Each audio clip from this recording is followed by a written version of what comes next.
All right, Chris Cuomo here for the big night, along with Elizabeth Vargas, Chief Washington anchor Leland Vittert, and News Nation political editor and man about town, Chris Stirewalt. We are excited because tonight we will learn a lot.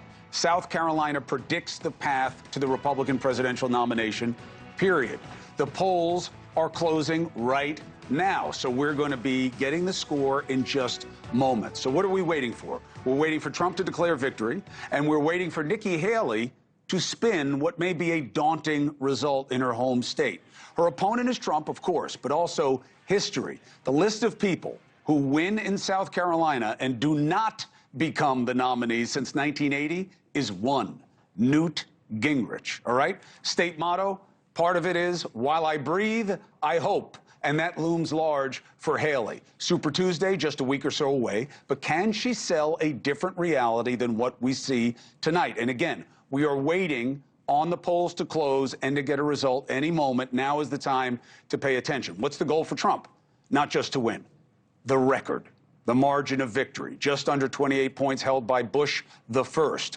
The truth is going to be inside who came out and why they came out. And we have the team to tell this story. We're going to crunch all the numbers at the big wall with the host of News Nation Now, Connell McShane. Thank you very much for doing the heavy lifting, as always. We're going to be checking in soon at Trump headquarters, Columbia, South Carolina. You got the Hill anchor, Blake Berman, there. We'll also be checking in with Haley headquarters in Charleston, South Carolina, with national correspondent Kelly Meyer. Also on hand, News Nation political and economics contributor Mick Mulvaney, who I'm told is a South Carolina specialist, and political contributor Sean Spicer, who is not special in any way.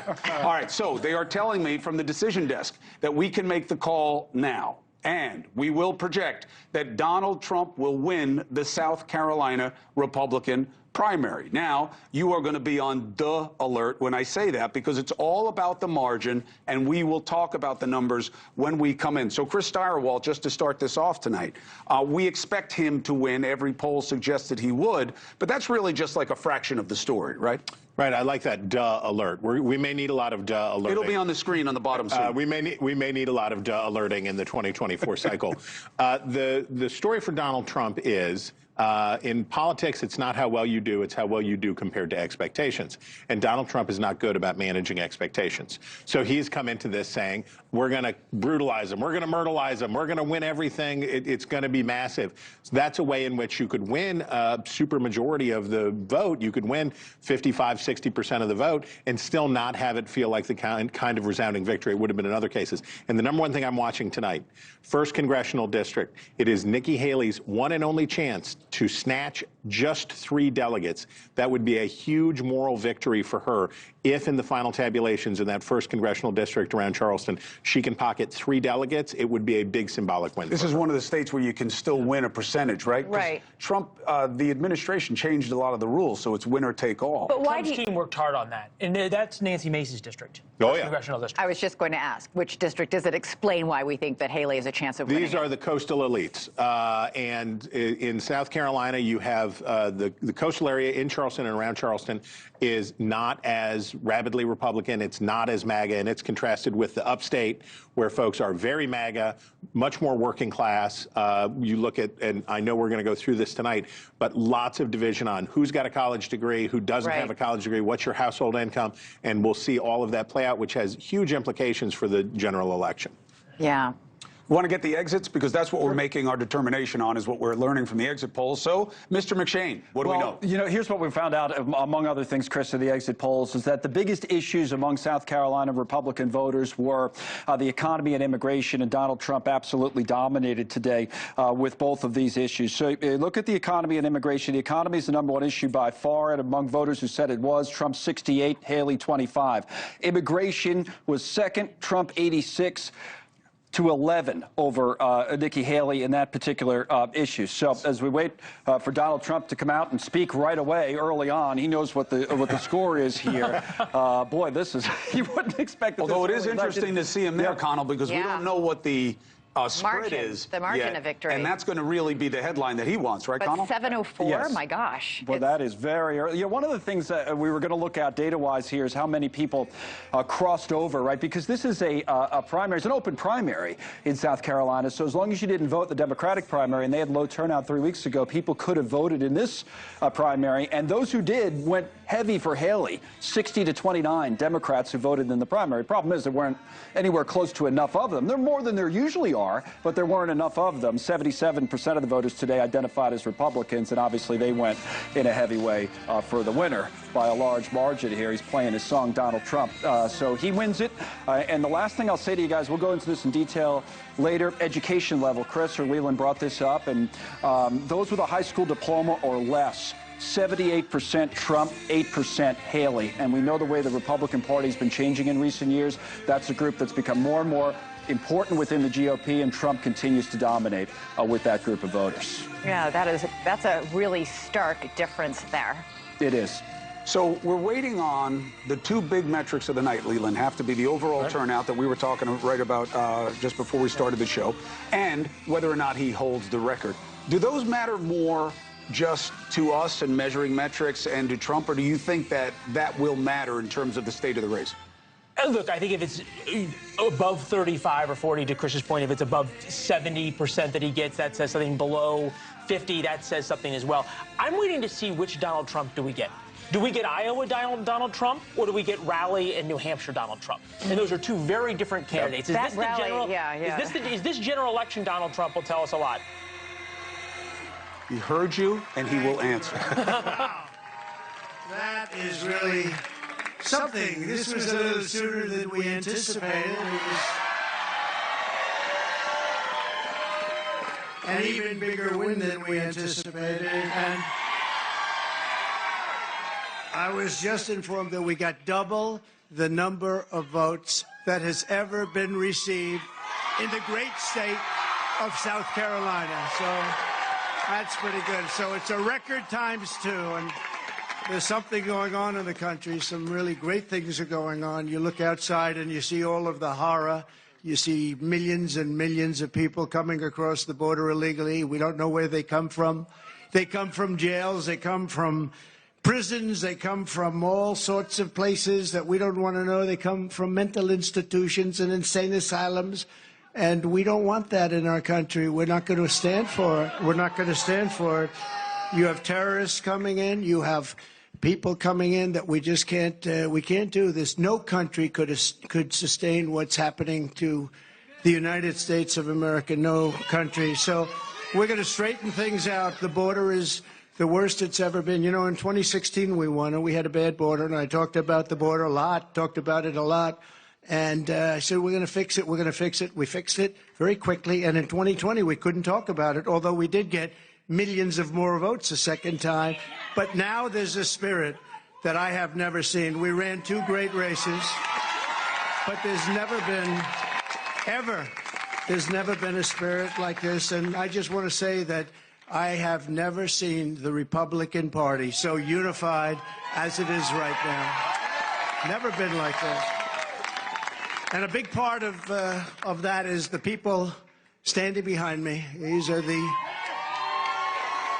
the biggest officials in South Carolina, but I say like the biggest officials in our country as far as I'm concerned.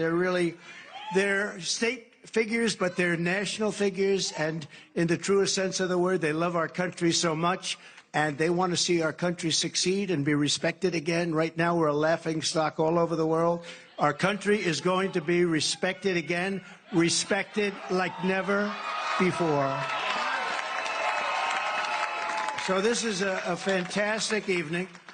It's an early evening and a fantastic. So you can all go down and you can celebrate for about 15 minutes, and we have to get back to work because the big date, you know, Michigan's coming up. We're doing great. The auto workers are going to be with us 100%. Because they got sold out by this country.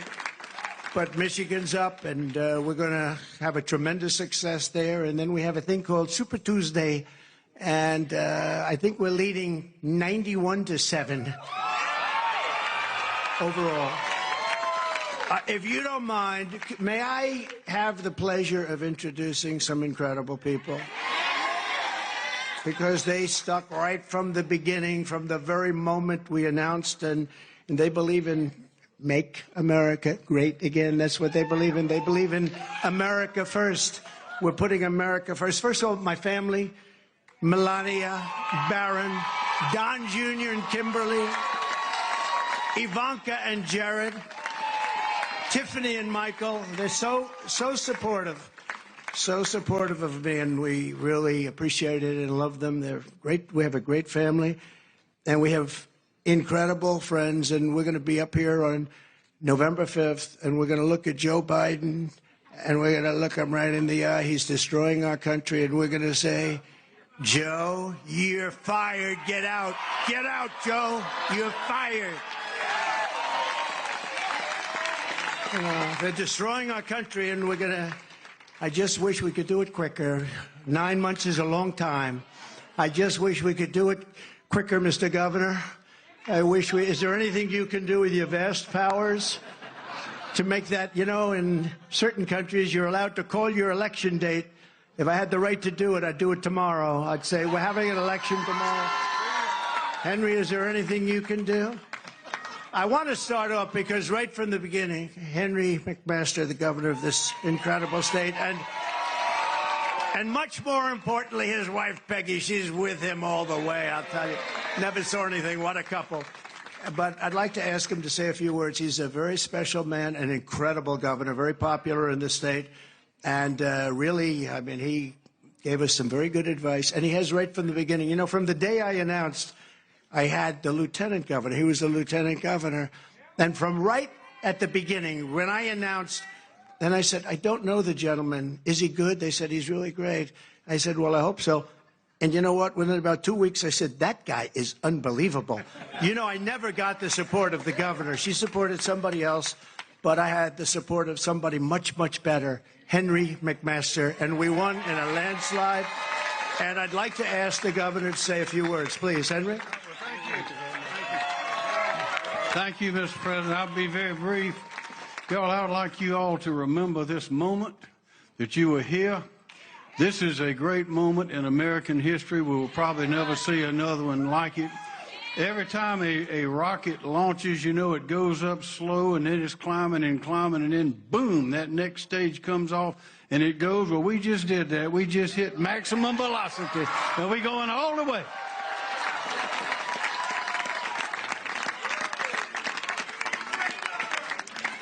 So I'm going to ask somebody else to say, because he came on board and Lindsey wanted him and the lieutenant governor wanted him and everybody wanted him. Henry and Peggy wanted him. So I thought he was okay, but he didn't love speaking about himself because he's a good person. See, I have no problem with that. It's a problem. What a personality, I don't know. But he endorsed me. And then we asked him to go and do a few shows, and, you know, they're not often nice shows. They're very hostile. And what he did was, I said, is this the same man? And he campaigned nicely, but he's a high-quality person. When he was supporting me, the day, is that correct, Lindsey, when he went out, Tim Scott, Senator Tim Scott, he went out, and he was ripping it. I said, what happened to Tim Scott? What a dynamo.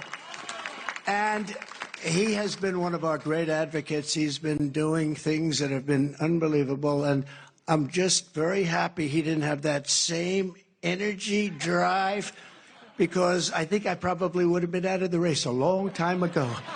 But I want to say, a very special man. I really do mean it. So many people have such great respect for him, and you're very lucky to have him in the state. Tim, please, say a few words. Hello, South Carolina! The longer I speak, the less you hear of him. So let me just ask one survey question, and you better answer it loud and clear.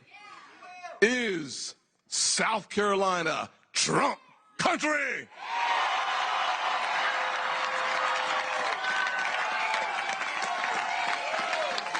Thank you very much, Tim. Really great job. Amazing. Another man, not a lot of people know him. He doesn't do too much television. He happens to be a little bit further left than some of the people on the stage. But I always say, when I'm in trouble on the left, I call up Lindsey Graham, and he straightens it out so fast.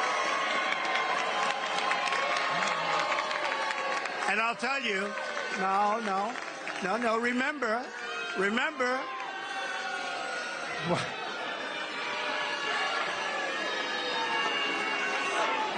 I love him. He's a good man. Come up here, Lindsey. Come up here, Lindsey. Come here.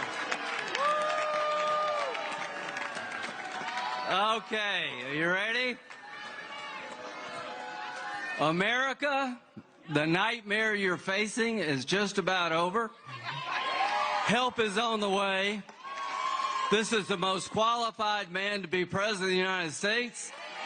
And let it be said that South Carolina created the biggest political comeback in American history. Thank you, Lindsey. So, I have a son who's a very talented guy, and he works so hard, and we love him, and his wife is very good. She goes on, and Laura. And I want to thank Eric and Laura for doing such a fantastic job, and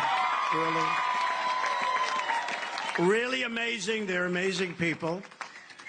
Let's go down a little list of some of the people that are up here tonight, because every one of them is a star in their own right. And your lieutenant governor is going places. You do know that, right? Pamela Abbott. And really going places. And Speaker of the House, Merrill Smith, who's coming up in a couple. You know, some of these people are actually busy. He's running to get over here. But we want to thank you, Speaker of the House. Fantastic person, doing a great job for the state. An Attorney General who's been in the news lately a lot, winning cases. Oh, I wish we had such a good Attorney General like that in New York. Oh. He's a great Attorney General.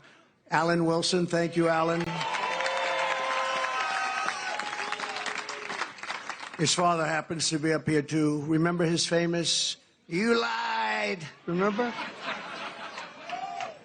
He's been loved ever since, hasn't he, huh? Treasurer Curtis Loftus. Curtis, thank you very much, wherever you may be. Thank you. Thank you, Curtis.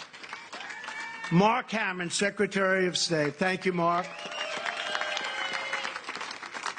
Ambassador, and this is a great ambassador, one of the best. Anytime we had a problem, I just call Ed McMullen, and he would solve the problem very quickly. Ed, thank you very much. We have a man who's done a really good job in the state, your South Carolina GOP chair, Drew McKissick. Thank you.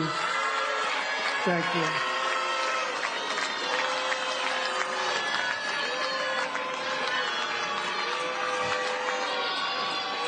We have a highly opinionated group of people. I'll tell you, they turned very positive on you very quickly, Elizabeth. So, you have a beautiful, beautiful state right next to you, North Carolina. We love North Carolina, right? In fact, they named their daughter Carolina. And I said, which state? She said both. She's I think I know which state, but that's okay. But they have the most beautiful daughter named Carolina. So we love both of them. We love them both very much. And we won them both very easily. And one of the reasons we won North Carolina is a man named Michael Whatley, who looks to me, we gave him our endorsement, and he looks to me like he's going to be going on to the National Republican Party as the boss. Michael Whatley. Where is Michael? Michael, thank you very much. And he's going to be working with Laura. And we may be putting Kellyanne in the group, too. Do we like Kellyanne? We love Kellyanne, right? But you're going to do a fantastic job, both of you. We appreciate it very much. What a job he's done in North Carolina. You know, that evening of 2020 with those votes coming in, we're leading in Pennsylvania, and all of a sudden, oh, something happened. It went boom. and then we're leading all over the place, Georgia, and then boom, and we're leading. But North Carolina, I said, when is that going to go? When are they going to drop lots of ballots into that one? And you know what he did? He just kept that thing, and we never had a problem. And I said, that's my kind of guy.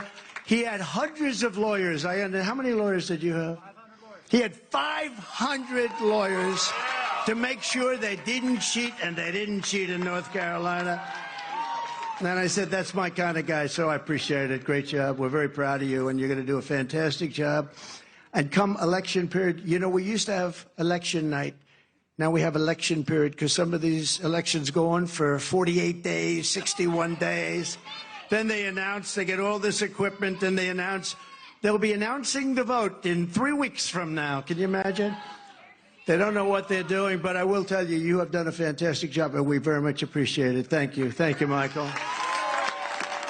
We also have a lot of members of Congress, including members of Congress out in the audience. This room is full of energy. And our party is full of energy like never before. And I mean it. There's never been unity. There has never been unity in our party. Just the fact, think of it, we've had a lot of primaries in this state. The fact that we got double the number of votes in history, there's never been anything like that. Who's ever heard of that? So we have members of Congress with us. I'm very proud of this one because I sort of said, that guy would be great. We had somebody that did a vote that I wasn't exactly happy with. He voted to impeach your favorite president. And until then, he'd love to have that vote back, I can tell you. But until then, he was a man that couldn't be beaten. I said, really, let's see. I said, who do we have that's good? And they said, the best we have is a man named Russell Fry. And Russell Fry got out there, beat him so badly in the primaries. He had my support, and he's been a fantastic congressman. So wherever you may be, hi, Russell. What a great job. Thank you. Thank you very much. That was great. We got rid of that one. We got rid of a lot of them. Almost, I guess, every one of them. Almost every one of them. Now they're gone. The impeachers are all gone. Nancy Mace is here, a non-controversial person. But she's a real advocate, and she's become a real advocate, and I appreciate it, Nancy, very much. Thank you very much. She's a very strong woman, and we want strong women. We like strong women. William Timmons, Congressman William Timmons, has been a fantastic warrior for our country. Joe Wilson, I spoke to you about him before. He is tough, and he is smart. And he and his beautiful wife produced a wonderful, wonderful attorney general. So, Joe, thank you very much, and you've done a fantastic job, loves our country.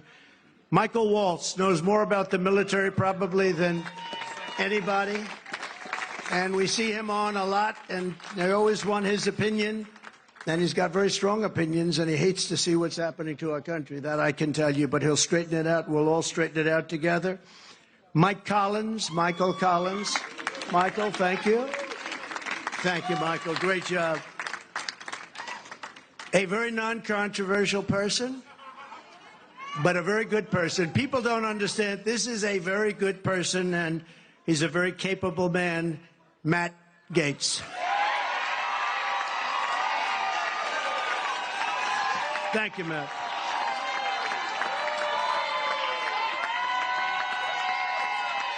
That's not bad, Matt. Wow. Wow. That's impressive. I'm very impressed, right?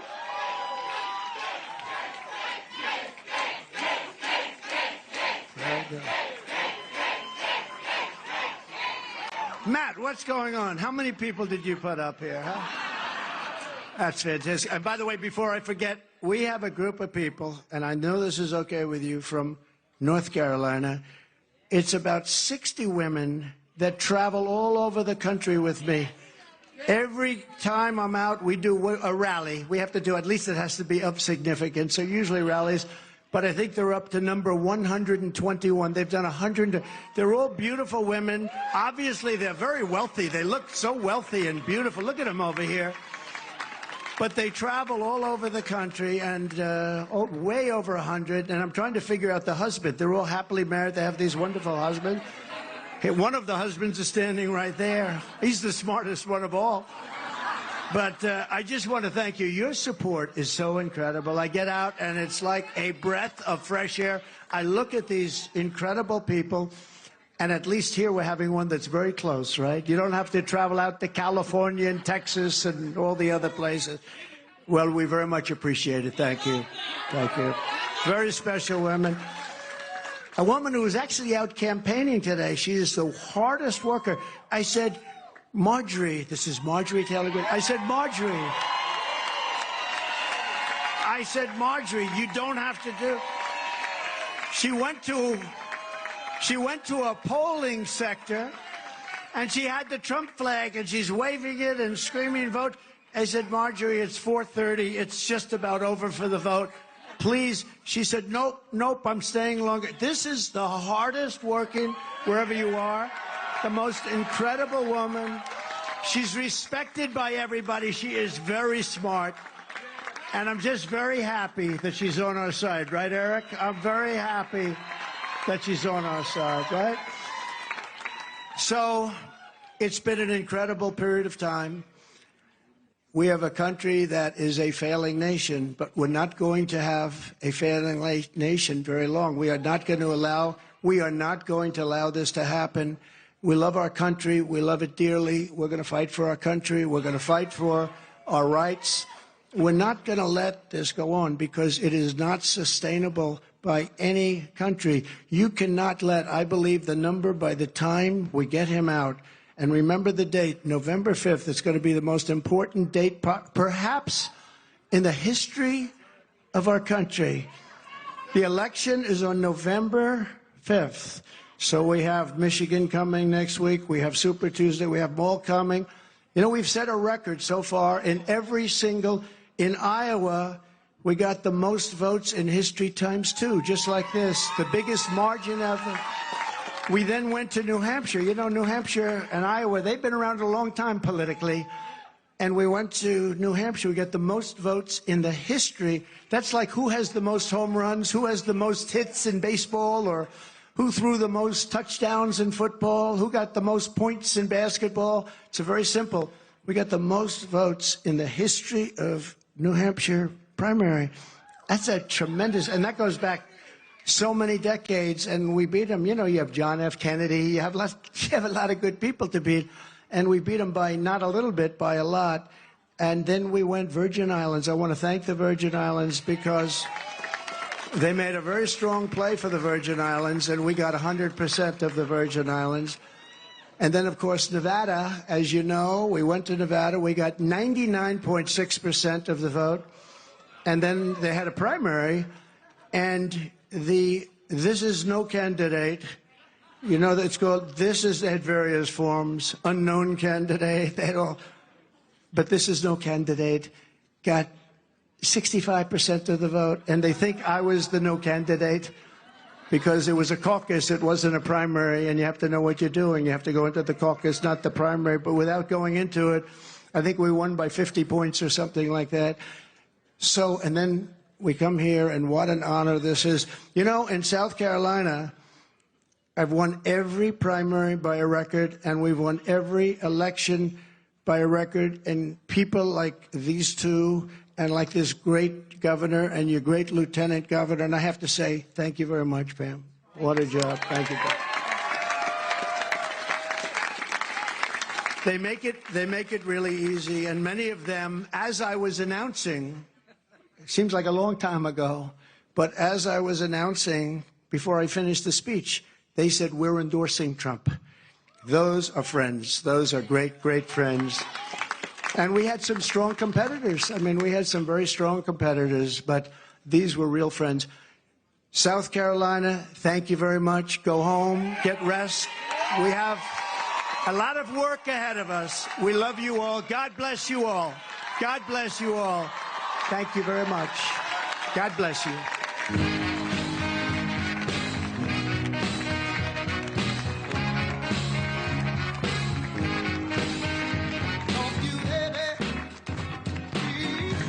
All right, former President Donald Trump came out early, probably smart, to make as much of this as possible in South Carolina before the rest of the numbers come in to see what the margin is.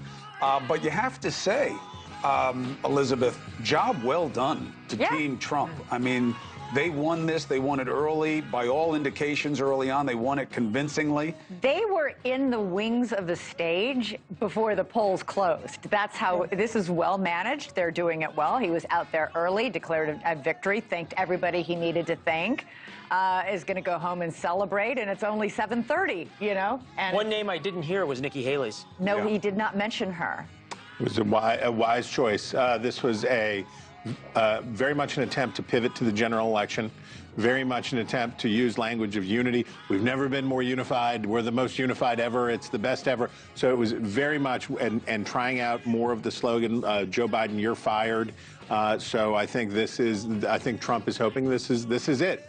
And maybe that's why he came out early tonight. Leland said one of the truest things that you hear, which is that when we're not on and we were taking the speech, you hear some of the best commentary. What's going on? I can neither confirm nor deny anything. We'll leave you out of it just for the sake of your future, but to try to recapture a little bit of it. He was smart to go out first, Leland, to your point, because if the numbers, we're only getting 3-4% estimated in right now, even if it is a yawning victory like 57-42, that's a good showing for Nikki Haley, and it does create a concern of if he's running as an incumbent, is he winning the way an incumbent would against an insurgent? Well, Donald Trump is the master of the television screen, right? He was a television producer effectively on The Apprentice before this. It's the Trump show. It's been sold out. He wanted what we call the lower third, the writing right below the screen. Trump speaks winning South Carolina primary, right? He didn't want awaiting Donald Trump as Nikki Haley closes margin. Right. He comes out, he declares victory. He got to say what he wanted to say. He sets the agenda for the night, and now he gets to move on. And now we all now have to talk about everything that he has said. Well, and it's the ultimate victory speech in the sense that you don't even mention the person you've just defeated, that you've been running against, that you wish would get out of the race already. It was also an interesting remark from the governor of South Carolina saying, you know, this is the part where the bottom of the rocket falls off and we really hit, you know, explosion into the maximum velocity. Maximum velocity. Henry McMaster never underestates anything. NewsNation political and economic contributor, former acting White House chief of staff for Donald Trump. Mick Mulvaney knows that. He is from South Carolina. Even not quite as interesting as the conversation amongst the four of us, Mick, was the conversation you and I were having on text through this. What stood out to you? A couple different things. One of the guys in the background was Woody Johnson, who was our ambassador to the United Kingdom. Yeah. Yeah. Owns the New York Jets, has a little bit of money. If he's the sort of folks who's starting to come back to Donald Trump, that could speak a lot about what's going to happen next in the race. If the big money comes back to Trump, that could change things for Trump's favor. I also saw that Nancy Mace got a shout out. Was surprised about that a little bit, and also picked up, as you did, that Nikki Haley's not mentioned. That's consistent with what he said today at CPAC, or what his campaign said about his speech at CPAC, which is he's done with Nikki Haley. He's already into general election mode. Hey, Mick, not to get going too fast, because you never know how Trump is going to play a situation, but can you suggest that there is a different feel of discipline coming from him listening to somebody and not mentioning Haley, him listening to somebody and getting in front of the Alabama IVF decision and saying, this is a mistake, we want to create more access, not less? Is there a chance that he's listening to people in a way that he hasn't in the past? I don't know if he's going to change at age 80 or whatever he is, but I do think he probably has better campaign people around him right now.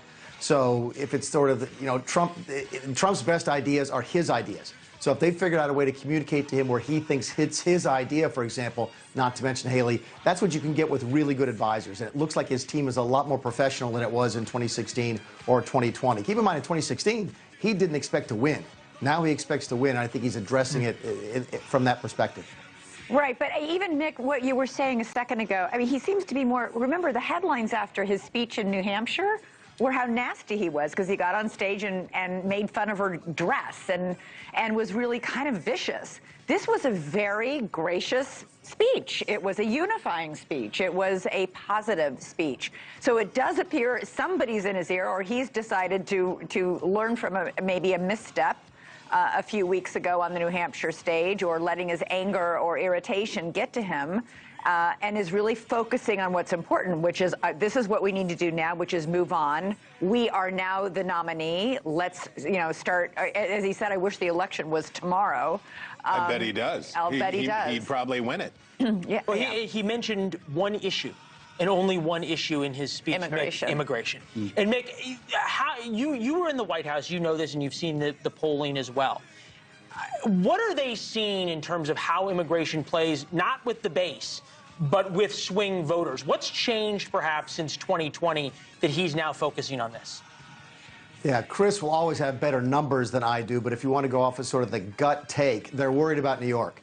That special election was a little bit troubling to them because the Democrats made immigration an issue. If you saw Tom Suozzi's ad, it was described to me by some people as more Trump than Trump on the border. So I think they're going to be worrying about that. They're excited about the possibilities. The border is now a bipartisan issue. It used to just be something that Republicans used to get out their base. Now we're talking to white suburban housewives about immigration, and that's great for Republicans. But that loss in New York a week and a half ago is probably a problem for them. Yeah. And, there were some exit polls tonight, Chris, that showed immigration as the #1 issue for voters. I know ours showed it was a #2, but there's a lot of exit polls that shows it's far and away the #1 issue. Yeah, look, News Nation has been doing a lot of work on the issue because it's what in politics they call a cluster issue. It has so many different aspects that will appeal to different people. To Mick's point, you're going to hear moms, for instance, are worried. Why? Fentanyl. Right. It's not just about the boogeyman of the brown menace coming across. The crime crisis. We have the murder. There are a lot of different boxes. Yeah. It goes to the economy, goes to a lot of things. And we'll discuss that because, there is still an elephant in the room, right? Not just because we're talking about the Republicans. But what is the margin over Nikki Haley? If Donald Trump is running as an incumbent, which he says he is, right, which is a nod to an ugly untruth about the last election, well, how's he doing as an incumbent? He should be blowing her out. Does he blow her out tonight? We'll wait and see. Stay with us. We'll be right back, waiting on the numbers and how Nikki Haley sees tonight.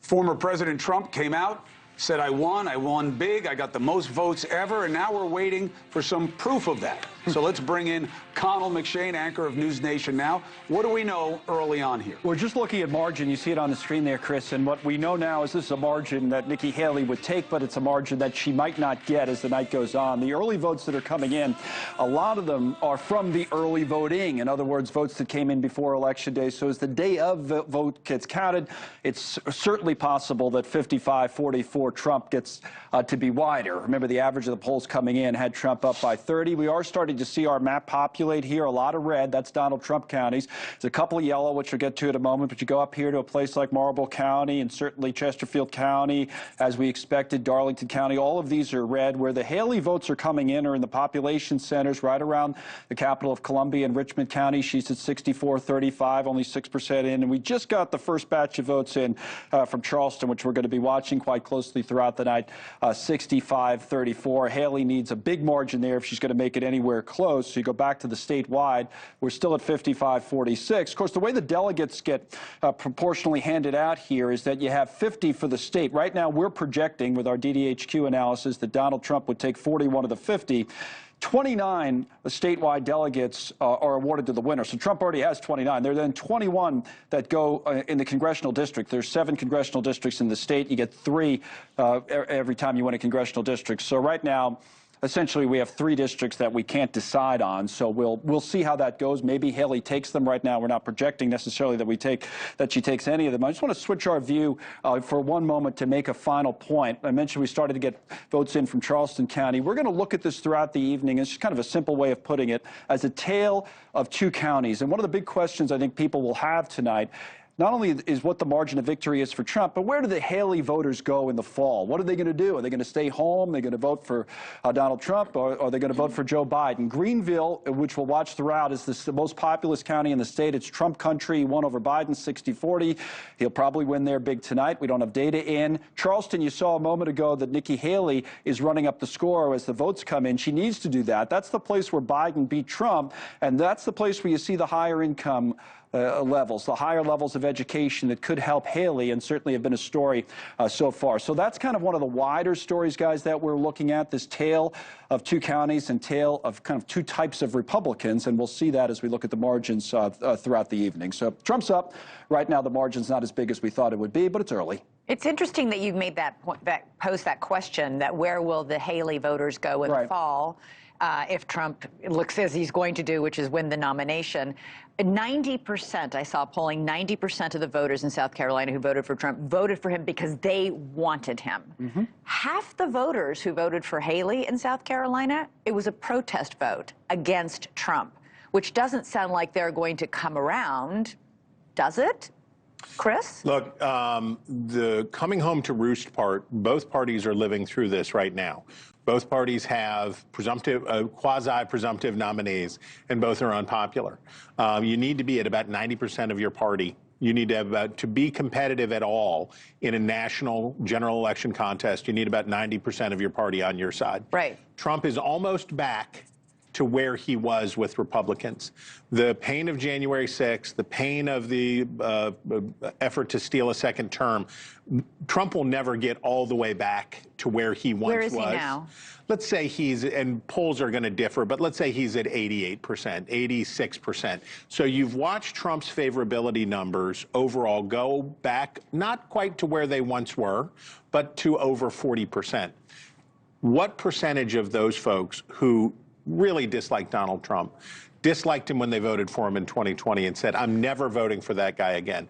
Some percentage of those people will say, fine, fine, fine, one more time, and then hopefully, you know, we'll be done with this once and for all. And I'm worried enough about the issue that he's been campaigning so hard on, which is such a vulnerability for Joe Biden, which is the border. Which is why it's crucially important for Donald Trump, if he wants to win a second term, to act normal, which is really hard for him sometimes, but he needs to act normal so that Republicans can go, yeah, he got weird for a while last time, but we can control him again. We can do it. And not to forget, you know why it's gotten tricky, is that when you're in a battle to the bottom of deciding which side is worse, it's really fickle. You know, and you don't know what's going to matter. You know, it was easier when it was, well, here's Elizabeth's message, okay? And this is what she wants to do. Do people believe she can do it? Here's Leland's message. And he says that this is, it was easier to figure out what was working where. Now, we have this effect of where people are holding their nose, and you don't know which way it's going to go.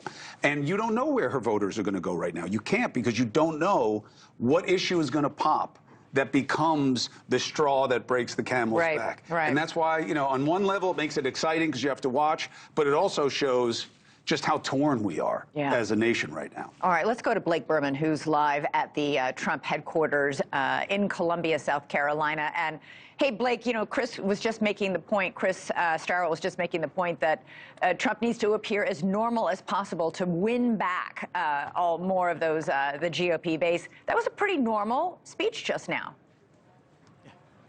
Yeah, and look, the Trump campaign and Donald Trump himself is trying to move on to the primary. It's trying to move on to the general, right? We had Caroline Leavitt, the spokeswoman for the Trump campaign, on the Hill earlier this week, and I asked her, I said, Caroline, when does the general start? And she said it starts Saturday night. The Trump campaign put out a statement earlier today in advance of the results coming in tonight, and they said, the general election starts tonight. I ran into Caroline again here in Columbia, South Carolina, and she said, you know, see you next week for the general election. They're onto it. They are trying to move forward. As Steyerwalt rightly pointed out right off the top, not once did Donald Trump mention Nikki Haley by name. Not once. I don't know how many of these things I've been to in 2016 and then again tonight combined, but he seemingly always talks about his opponents on the Republican side. Not the case tonight. Remember that memo that the Trump campaign put out earlier this week. They said that Nikki Haley is not newsworthy in their view. And Donald Trump at least disciplined tonight and on message by not talking about her. The second thing real quickly, guys. Donald Trump mentioned tonight the RNC team that he's going to be putting together. By the way, we saw Laura Trump, his daughter-in-law, on stage, who is potentially going to be the upcoming co-chair. And he mentioned that Kellyanne Conway would be joining the fold. That would be a big news addition if that is the case, because remember, she was the winning campaign manager for Donald Trump down the stretch in 2016.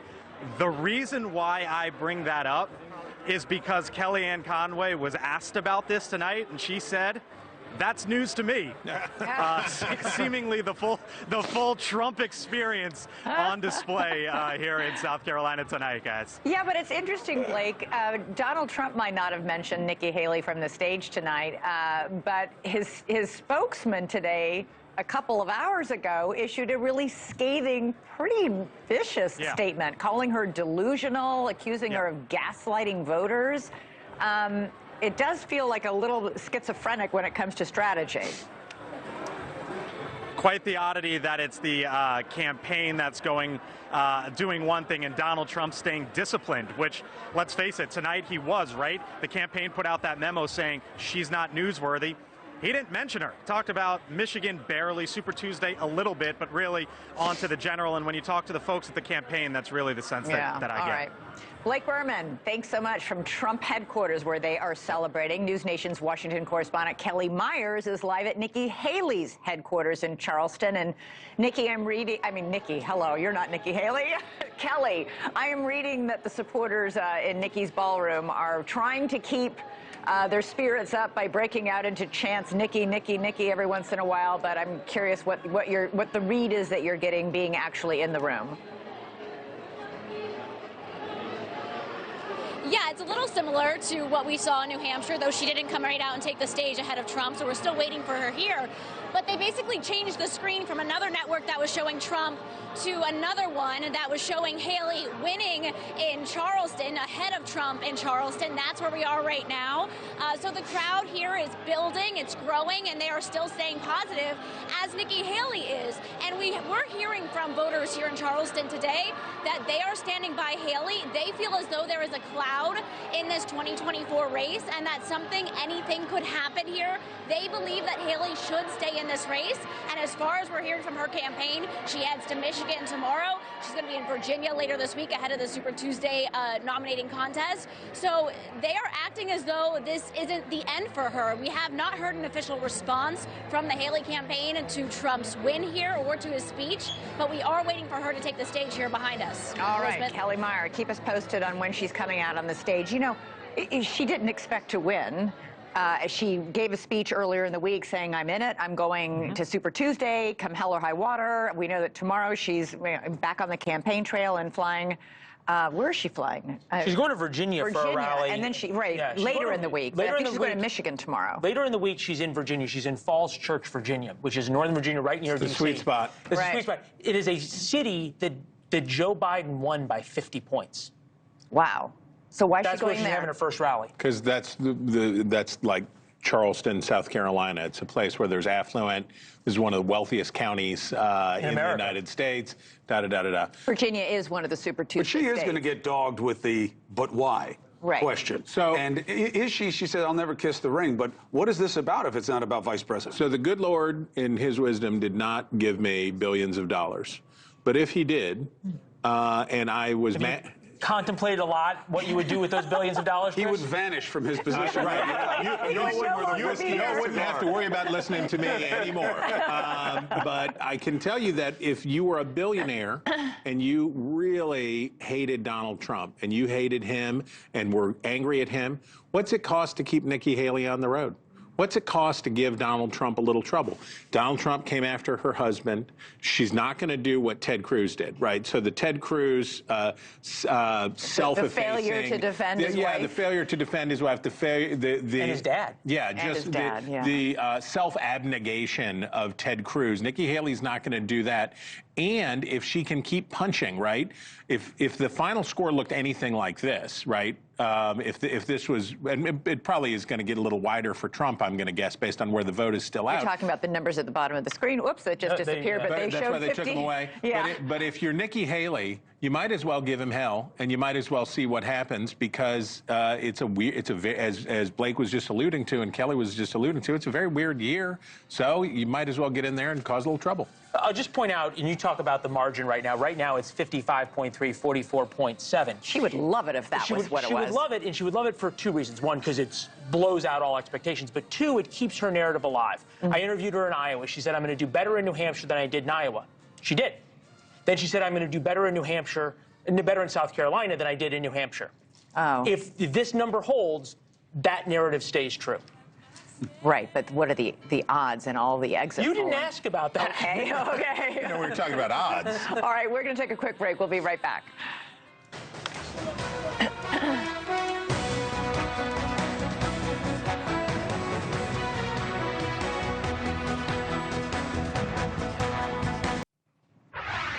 All right, we know the headline, but it's all about how much, where, and why. So let's go to Connell McShane at the wall, figuring out South Carolina for us. What do you have, brother? Well, you know, I think it was interesting, Chris, last time we talked a little bit about where Donald Trump might be vulnerable, given how, close on a relative basis this margin is, 56-44. So now I think we want to caution people that this margin is likely to widen throughout the night, because a lot of the votes we're getting in here are the early votes. In other words, not the day of votes. In fact, if we look at where the votes are remaining now, in other words, where the votes are still out, Greenville and Horry counties, the top two right there, that's going to be huge Trump margins. Greenville, by the way, is the most populous county in the state. So say Trump, there's no votes in, by the way, from either one of those counties. So say Trump wins 65 or 70% of the votes in both of those counties, you'll start to see the statewide total get much, much wider. And you just think about Republican politics in recent years, it's obvious why something like this would be happening. Donald Trump has literally told his supporters that you vote on the day of the election.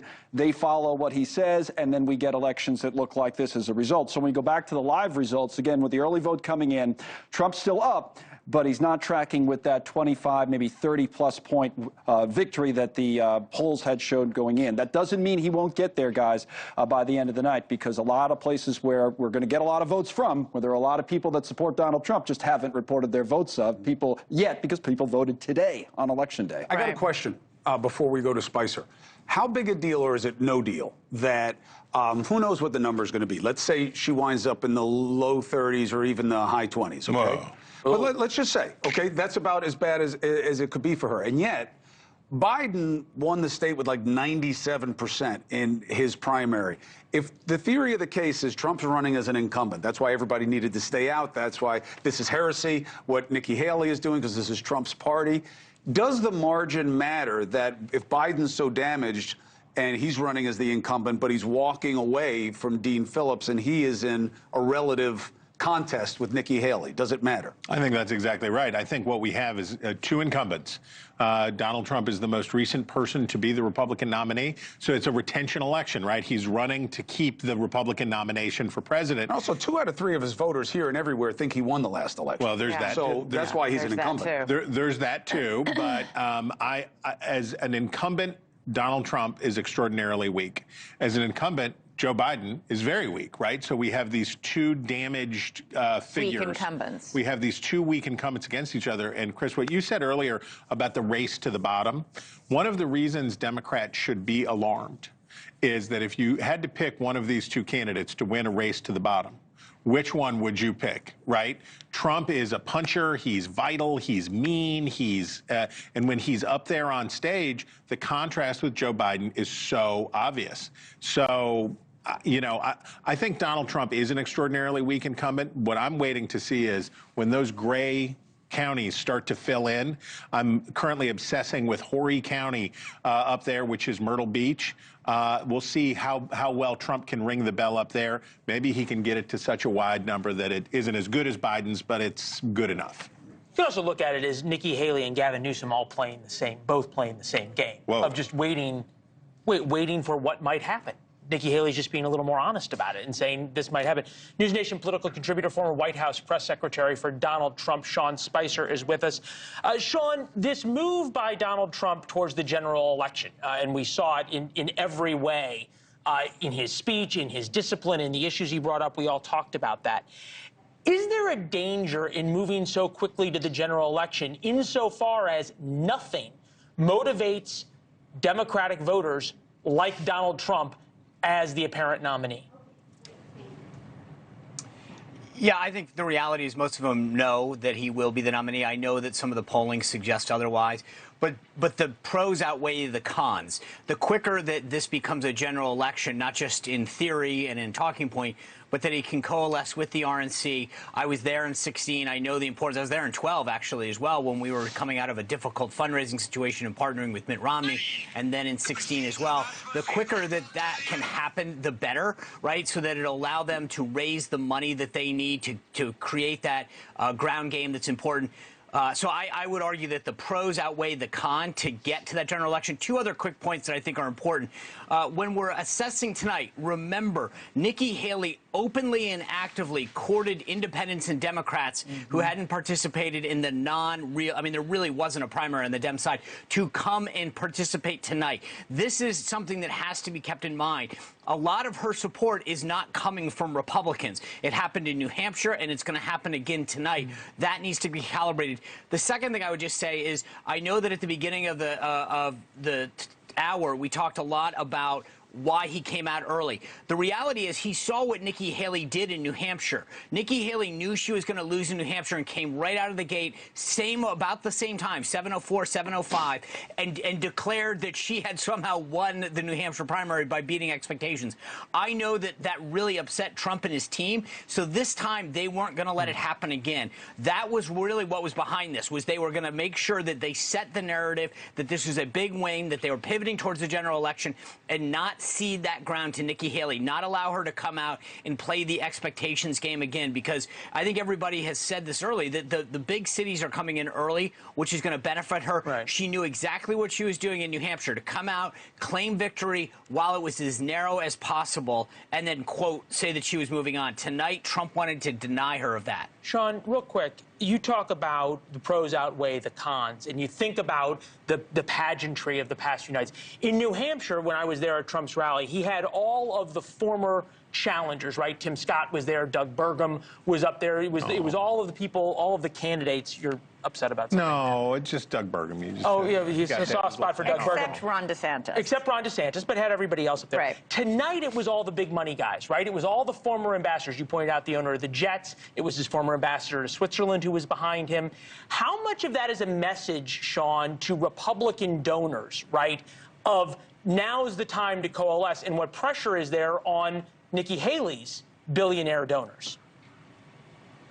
It was huge, and I think you're right to point it out. Look, Woody Johnson came on early in this cycle and said that he'd be back with Trump. Tonight was that visible illustration of it. You saw where he was. He wasn't off to the left or the far right. He was right behind Trump's shoulder. That was intentional. They wanted to send a signal that the money guys were back, that it's okay, that you might want to get on board sooner rather than later. You saw the meeting he had at Mar-a-Lago with former Indiana Congressman who's now the head of the Club for Growth, breaking bread. They wanted to make it clear, hey, we get it, we tried, you're going to be the nominee. The signal to all of these big donors and strategists, grassroots activists is, hey, we had time to have your say. It's over.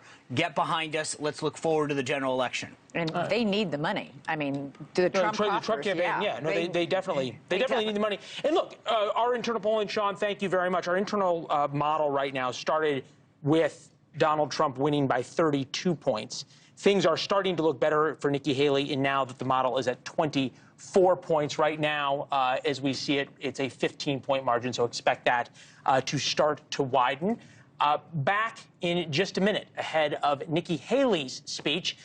She has an unusual way in the past of spinning some of these results. We'll see how she spins tonight.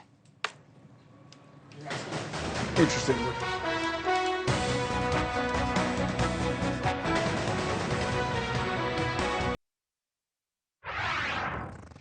All right, welcome back to News Nation's special coverage of the big South Carolina primary. You got to win it if you want to be the Republican nominee for president. Right now, it looks like former President Trump has that in hand. One of the key counties, a big population center that is currently colored gold, will probably stay that way for Nikki Haley, is Charleston County. Let's bring in Andrew Boucher, chairman of the Charleston County, South Carolina GOP. It's good to see you, sir. How'd the night go for you so far? So far, so good. We're watching the results come in. We've got a bit of a party going on upstairs, and spirits are pretty high. In terms of the mechanisms of the democracy there, is everything good in terms of how machines are working, internet connection and all that? Oh, sure, sure. Look, the big takeaway from today, I stood in line for an hour to vote in my home precinct. There were just a ton of people out. There were folks coming out of the woodwork to vote in this primary. And if I'm Joe Biden and if I'm the Democrats, I'm nervous because what we saw today was tremendous energy for people to make their voice heard in a Republican primary. Those are the folks who are going to be showing up in November as well. So today was a really good sign for the Republican ticket. One other quick thing for you, Andrew, and I appreciate you being here. I know it's busy tonight. You say be nervous if you're Democrats because we had great turnout here. Fair point. But in terms of what that turnout, the story that it tells, what does it mean to you that Nikki Haley is basically getting a show of protest vote for Trump that is somewhere in the high 30s? It's much higher in your county. Well, we're actually well in advance of where we normally are in this process. It usually takes a longer time to unify the party. I can't speak to what's going to happen tomorrow or the next day, but I'll tell you this. The Republican Party always comes together around its nominee. We come together, we unify, we back our nominee, and we're going to win this November. Andrew Boucher, appreciate it. Thank you very much. Thanks for having me. All right. Andrew Boucher was in a city which is obviously very heavily favored to go to Nikki Haley. We're seeing right there she's leading in that county, South Charleston County, 63% to 36% for Trump. Now we're going to check in one of the more rural counties where News Nation correspondent Brooke Schaefer is right now. She's in Pickens County, South Carolina. This is a county that went for Haley when she ran for governor, but is now expected to go heavily for Trump. What are you seeing there, Brooke? Yeah, exactly, Elizabeth. This is actually a county where Nikki Haley performed her best when she ran for governor about a decade ago. In fact, in 2014, actually, she won 76% of Pickens County. But this is an incredibly Republican conservative area. A lot of the people that we talked to said, yeah, I voted for Nikki Haley when she ran for governor, but really that was because she was the Republican on the ticket. Today, this is very much Trump country. And I can tell you the Haley campaign, for one, has kind of banked on the fact that people here in South Carolina, they know Nikki Haley. She was the governor here. They voted for her to be governor twice. But unfortunately, that message that the Haley team hoped would sort of help her in this, from what we have heard, especially in counties like here in Pickens County, is unfortunately hurting Nikki Haley. Voters telling us, we know Nikki Haley. She didn't really help us. And for that reason, we're not going to vote for her for president. All right, and Brooke, I'm just curious, what was the turnout there? We just heard that it was, long lines. People waited about an hour to vote in Charleston County. Long lines also in Pickens County, or not? Pretty steady. I wouldn't say that we saw necessarily long lines of people waiting, but definitely steady throughout the afternoon. Okay, great. Brooks, thanks so much. Chris, I'm just curious, Starwalt, with two Chris's on the set, it's very, very confusing. You're bookended. I'm bookended by Chris. I'll go with handsome Chris is everywhere. Handsome Chris and smart Chris. Oh, my God. I'll take it. I'll take it. A rose between two thorns. Okay. Anyway, handsome and smart Chris's both. Chris Starwalt. Yes, ma'am. What are the demographics of Pickens County, and why would it have gone 70+% for Haley when she ran for governor, and now maybe even that much? We're looking right now. Pickens County expected 67% for Donald Trump, only 32% for Nikki Haley. Well, Pickens County in a general election would vote for a Christmas ham if it was running as the Republican. It's solid, true blue. This is deep red. Actually, this is ex-urban, far. This is on the far outskirts of Greenville, on the edge of the metro. This is going to be a much more working class community. This is going to be much more blue collar. This is the Republican base nationally. It's the Republican base in South Carolina, and you know when you think about how South Carolina is divided. At the Capitol there at Columbia in the middle of the state, if you were to drop a plumb line across the state right there and divide it north and west versus south and east, north and west is Appalachia, right? Those are my people. That's we call it the hillbilly firewall. Those are the folks up on that side who are going to be much more Trumpy, much more whatever. Then you get on the other side of the magic line, and it gets more and more. It's the same voters we saw in New Hampshire. And by the way, the same voters who Republicans absolutely have to win in November if they're going to be competitive. So what's the theory of the case about why they vote for Haley now, but for Trump in the general, even though she has a much bigger gap on Biden in the polling now in the general than Trump? Or do they? Because that's the question. Right. Do they vote for Haley now and then flip to Trump in November? Electability arguments are hard to make, yeah. Right? Because what you're saying to people is, vote for me. You may not be passionate about me, but vote for me because I'm the best choice in the general election. South Carolina, 4 years ago, saved the day for Joe Biden on an electability argument. He went to South Carolina and he said, look, if you pick the former mayor of South Bend, Indiana, or you pick Bernie Sanders, you're going to get smoked in November. Save the day for me. And they did, and especially African-American women in South Carolina came out and did an electability argument. The strength of Nikki Haley here, relatively speaking, is that there are a bunch of these voters who say Donald Trump's a bad gamble for the general election, plus those Democrats who are coming in just because they would. There are many Democrats in these United States that would vote against Donald Trump every day if they could. If they put a ballot box outside their house, they'd go vote against Donald Trump every day. I'll be curious to see what numbers we see in this analysis of the forensic analysis tomorrow as to how many of those Democrats turned out today to vote in the Republican. Well, based on the volume that we're doing, just on these numbers. So I keep thinking at some point these Republicans are going to unplug, these voters are going to unplug and say we're done, especially after those anemic numbers we saw in Iowa. New Hampshire blows the roof off, and here comes South Carolina right on its heels, keeping going. So I keep thinking, okay, we're done. I don't know. Maybe this keeps going. Maybe there's still air in this balloon. So let's get a sense of how well things are going within the state in terms of the kind of system of democracy and then what it means. We got a great source. We have the South Carolina Attorney General, Alan Wilson. It's good to see you, sir. Thank you for joining us. It's great to be with you. Thank you for having me on your show. So for what matters most, to this point, have you heard anything from the Secretary of State? Is everything running the way you wanted? Everything seems to be fair and accurate?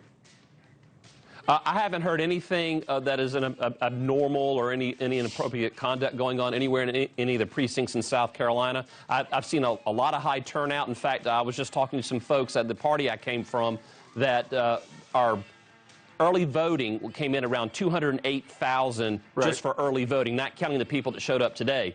And the presidential primary for the Democratic Party, there was about 130,000. So there's a huge enthusiasm, and that's for the entire early voting and the Election Day voting. So a huge enthusiasm gap here in South Carolina between Biden and Trump. AG, maybe you can answer this question for us. How do you read the tea leaves of the people who are voting for Haley today, but what they will do in the general election? Are they never Trumper voters, or do you believe there's some other kind of dynamic going around? Well, I think there's two things going on with those types. There are people who are Democrats that want to vote because they just hate Donald Trump, and then there are Republicans, for what you just said a little bit ago, that probably prefer a softer approach to politics. They probably think Haley's more electable. I happen to disagree with them, but they're going to come home next November. The never Trumpers, or the people who are in the Democratic Party, they were never going to be here to begin with. So I think everyone's going to come home in November that is a Republican, including right-of-center independents, and the Democrats, they will go back to Joe Biden. But here in South Carolina, that's not going to matter much. Well, it mattered last time, though. What do you think will be different in this race than the last presidential race matchup between these two gentlemen? Well, I mean, Donald Trump beat Joe Biden pretty handily here in South Carolina, so I don't think it's going to matter for Joe Biden who stays home on the Democratic side. I think Donald Trump's going to get his electoral votes here in South Carolina. Right, one way or the other. All right, Mr. AG, Yes, appreciate it very much. Thank you very much for coming to us tonight. Great to be with you. Thank you. All right. I mean, look, I think it's interesting because the lens has changed. You know, this will be my one perfunctory, attack of the night of the system. You know, you have a two-party system that I believe demonstrably is failing us by giving us choices that 2 out of 3 Americans don't like, in a system that, even though South Carolina is among the better systems, it's an open system. The Democrats the AG was talking about, now those people had to be really savvy. They had to choose not to vote in their party's primary and then vote in the Republican primary just to negate Trump, which is, very ambitious. But, in a battle to the bottom where the system is broken, you now have where the majority, or that's not fair, a plurality of people in this country want nothing to do with either party. So you don't know where a lot of people are going to go in the general election. You really don't know, because there's not such once you get outside the base, Leland, of the Trump base, which I think is the most fervent base, right? Once you get out of that, people are incredibly wishy-washy about what they think is going to happen in the general. True. I would tell you that the anti-Trump base is also as virulent. I was going to say, just not pro-somebody, it's anti-somebody. In other words, the built-in anti-Trump vote, which putatively is pro-Biden, you think they offset? Yeah, almost exactly. So then that makes it even more random. Anyway, Dusty's yelling at me to break. God forbid we actually have a meaningful discussion. Let's take a quick break, and then we'll come back. Nikki Haley's going to come out, and we'll get her theory of the case about what tonight means. Stay with us.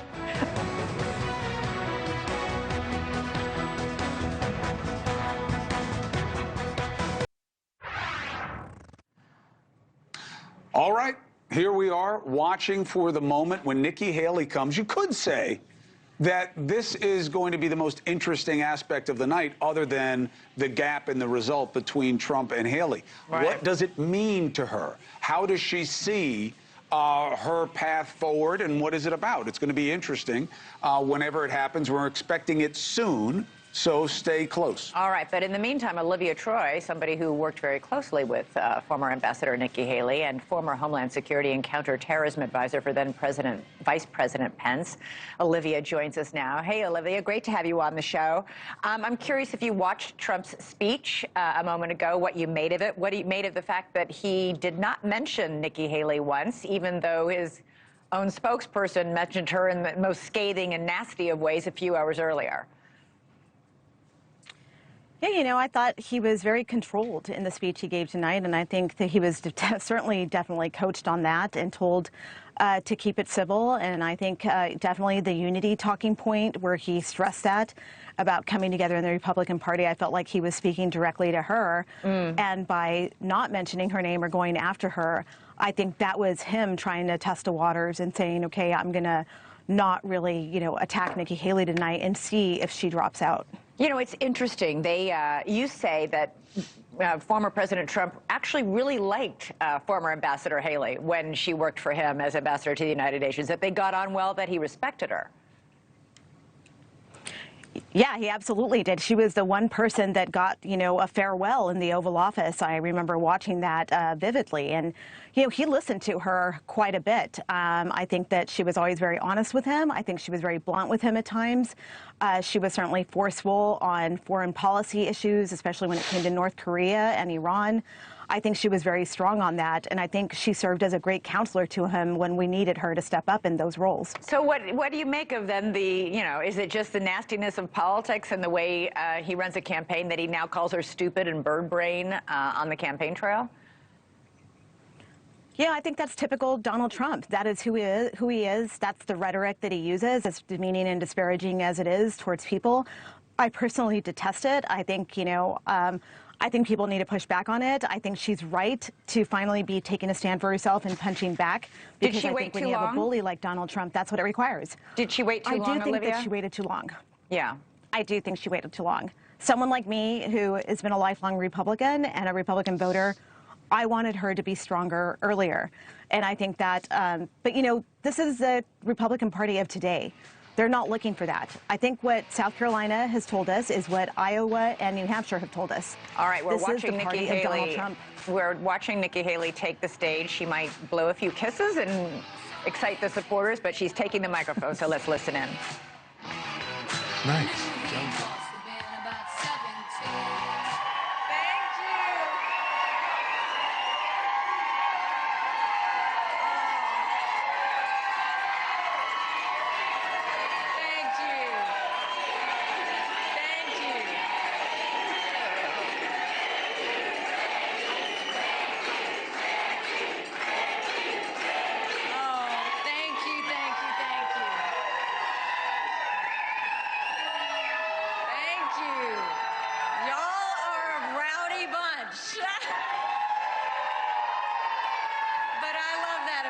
Thank you.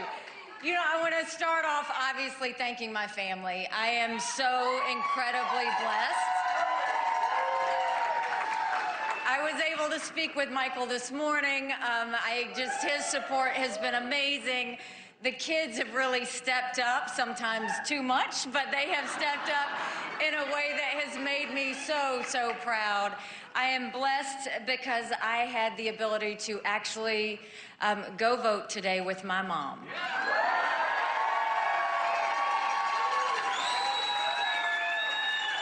You know, and there's something very special with the fact that she was a lawyer in India and she was named one of the first female judges. And because of the times, she was never able to sit on the bench. But the fact that she could go with me and cast her ballot for her daughter as President of the United States was an amazing.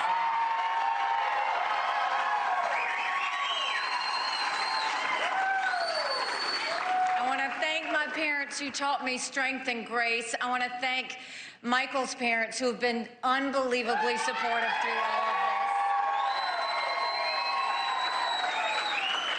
And I want to thank my brothers and my sister and their families for always supporting us every step of the way. Thank you.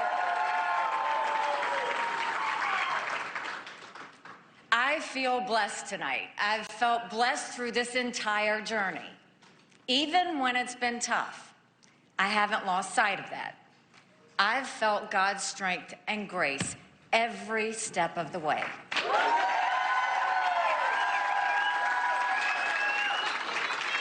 I'm blessed to have served the state that raised me.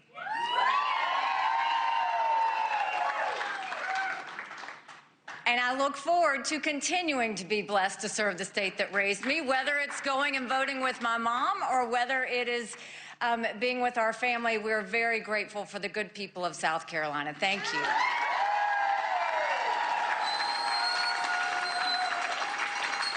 And it's a blessing to know that across our sweet state, everyone wants to bring back the America we know and love. That's the underlying message of what happened today. I want to congratulate Donald Trump on his victory.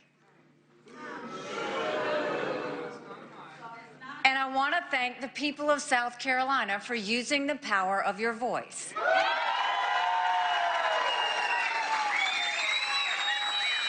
No matter the results, I love the people of our state.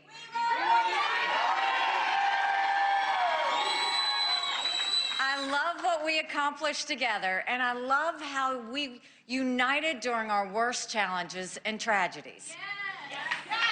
I've always seen our state as a family. Families are honest with each other. They say the hard truths. That's what I've done this entire campaign. And that's what I'll do now. What I saw today was South Carolina's frustration with our country's direction.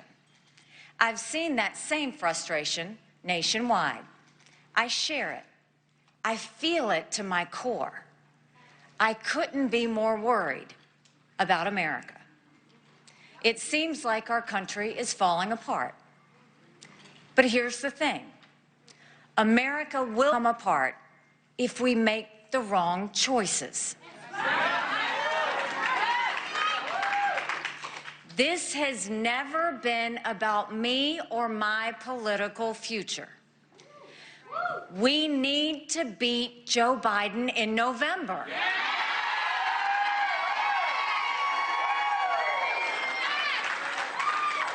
I don't believe Donald Trump can beat Joe Biden. Nearly every day, Trump drives people away, including with his comments just yesterday. Today in South Carolina, we're getting around 40% of the vote.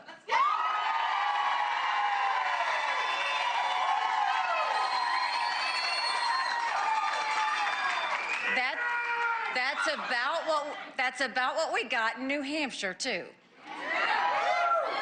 I'm going to count it. I know 40% is not 50%. But I also know 40% is not some tiny group.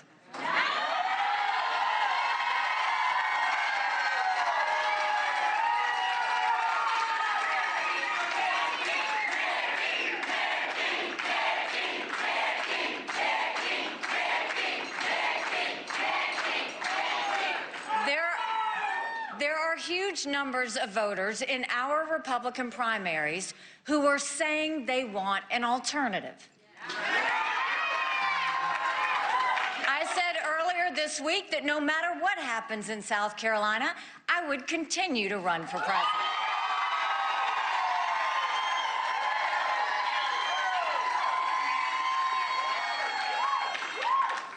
I'm a woman of my word.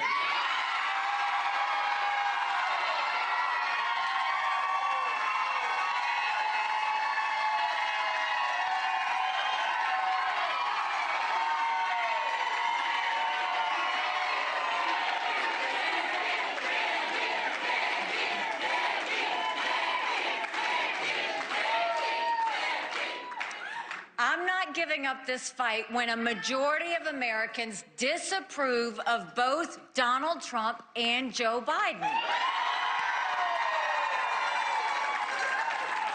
South Carolina has spoken. We're the fourth state to do so.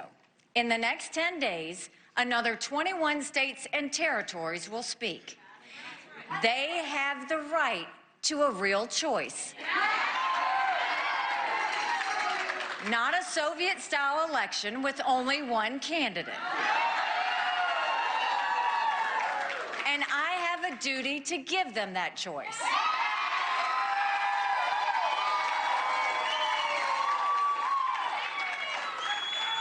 We can't afford 4 more years of Biden's failures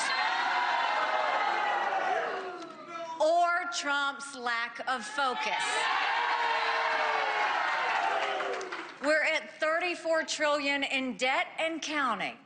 Not even a third of our 8th graders are proficient in reading. Families can't afford groceries. 9 million illegals have come to our border with enough fentanyl to kill every single American. And beyond our borders, the world is on fire.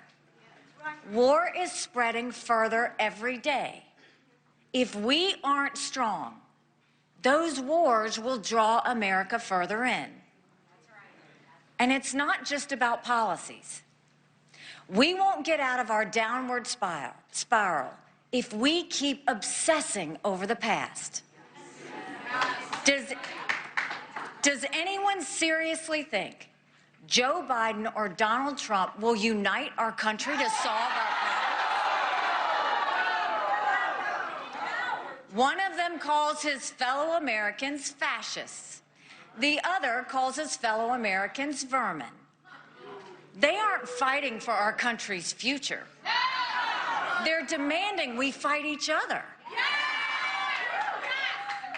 The younger generation, my children's generation, knows it better than anyone. They deserve better. They deserve leadership.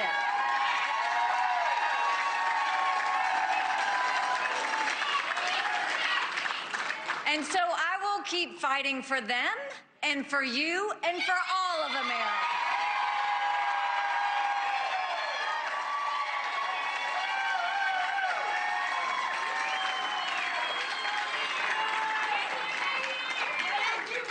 From the start of this campaign, I have made clear that I'm running for president to save America.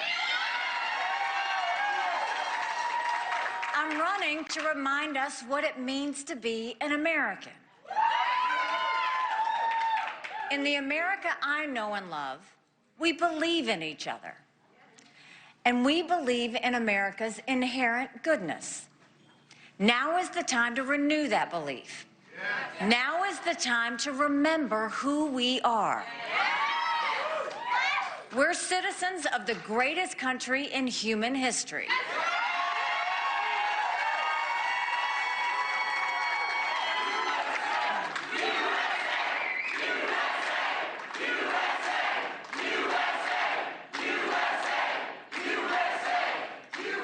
And we must lead now more than ever before. I'm grateful to South Carolina. I always have been and I always will be. And I'm grateful that today is not the end of our story.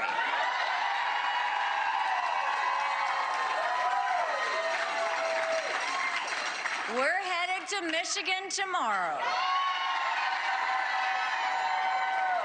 And we're headed to the Super Tuesday states throughout all of next week. We'll keep fighting for America, and we won't rest until America wins.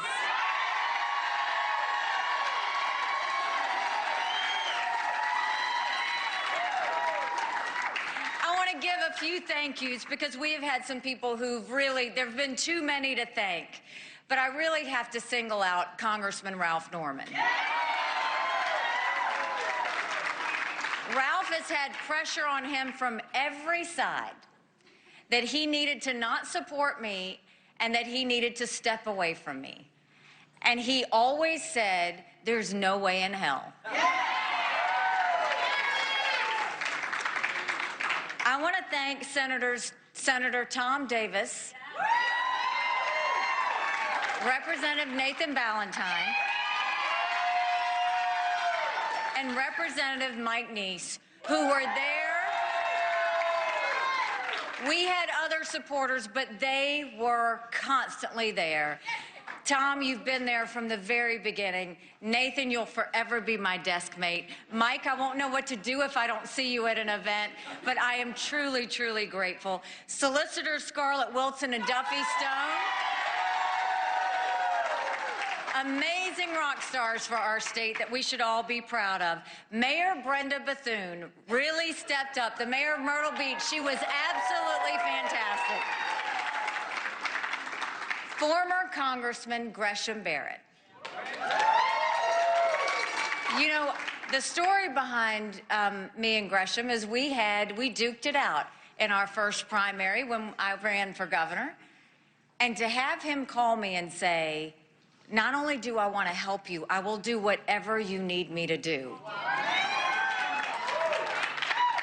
Gresham, thank you for the prayers. Thank you for the text. Thank you for the encouragement. I am grateful for that.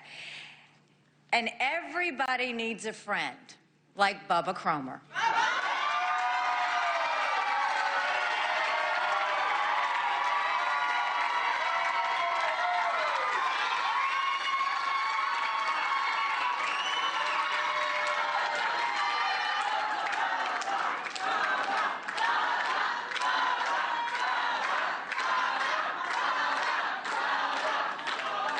When you have a friend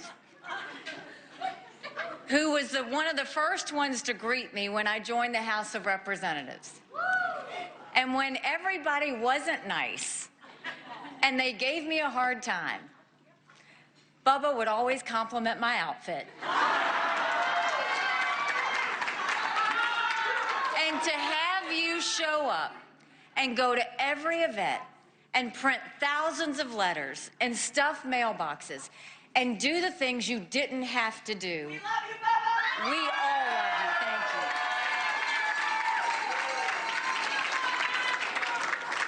Thank you. And to my women for Nikki.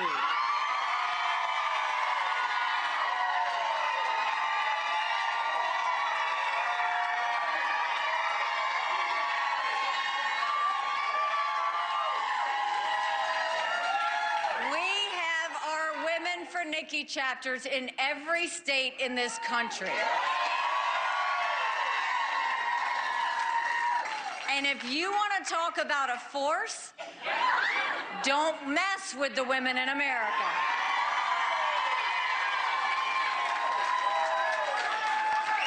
Thank you for the support, the encouragement, the love, everything that you've given. Thank you, South Carolina. Thank you to everybody who's been here today. Onward. Thank you. God bless you. All right, Nikki Haley having once again a surprisingly good night. I mean, we still have some numbers to think on here, but Colin, just to get a sense of where we are, we were watching Greenville come in, which we expected to be a very big Trump showing, and what do we know?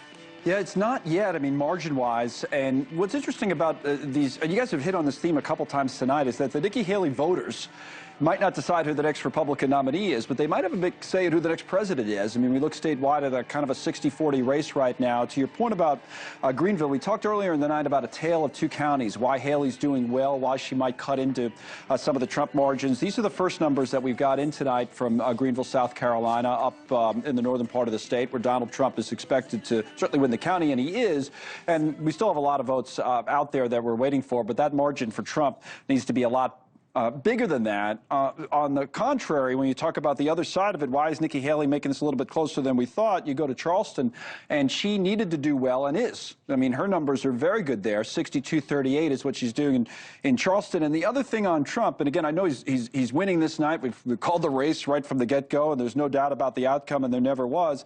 Some of the margins in other places, like the Myrtle Beach area, I know Chris Starwalt's mentioned this a number of times already, Horry County, as Chris was saying that, you know, you'd expect Donald Trump maybe to be 70 plus, and now he's 66-34. So put it all together, and again, we're at about a 60-40 here statewide, so in the 20s or low 20s right now, as opposed to polls coming in maybe 30 plus. As a final point now, you start to wonder, Nikki Haley obviously made it clear she's not going anywhere and is staying in this race. Let's switch the view here and talk about what's coming after this and why she's able to do this. We will come out here a little bit on what's next. We got Michigan in a few days, right? It's the 24th, only on the 27th we'll have Michigan voting, and then Super Tuesday, 874 delegates are at stake there. But why is Nikki Haley able to stay in? She's got the money to do it. Haley's spending with her campaign, raising $11.5 million in January, $13 million cash on hand. Plus, if we come out here a little bit and we see it with the graphic at the bottom, you can pick up the super PAC spending as well. $14 million in January, cash on hand in the super PACs, another couple of $1 million. So the money is there. We could probably switch to look back to the DDHQ data and look at the statewide numbers as we go back to you guys. So you run a 60-40 race, and if you told, it's one of those things, if you told me coming in that it would be 60-40 and I'd only lose by 20, I would have taken it, but I guess Nikki Haley probably would have taken that, right? You know, it was, she said this too in her speeches now. She said, I'm an accountant. I know 40% isn't 50%, but I also know 40% is not some tiny group. There are huge numbers of voters in our Republican primaries who are saying they want an alternative. Yeah, and look, the question that we got to take on here is how realistic is it that Nikki Haley can really deliver on these poll numbers we're seeing against Joe Biden? We'll take a break and we'll talk about it. And also, in fairness to former President Trump's campaign, she outspent him 14-1. In South Carolina, and money matters. Okay, it's all ads. It's all about message. State. It is. It's her home state, and again, you don't become the nominee if you don't win South Carolina, let alone when it's your home state. So the story is still left to be told. But let's start considering how real is it that Nikki Haley will get this mythology of women who won't vote for Trump? Would they vote for Nikki Haley? We'll discuss when we come back.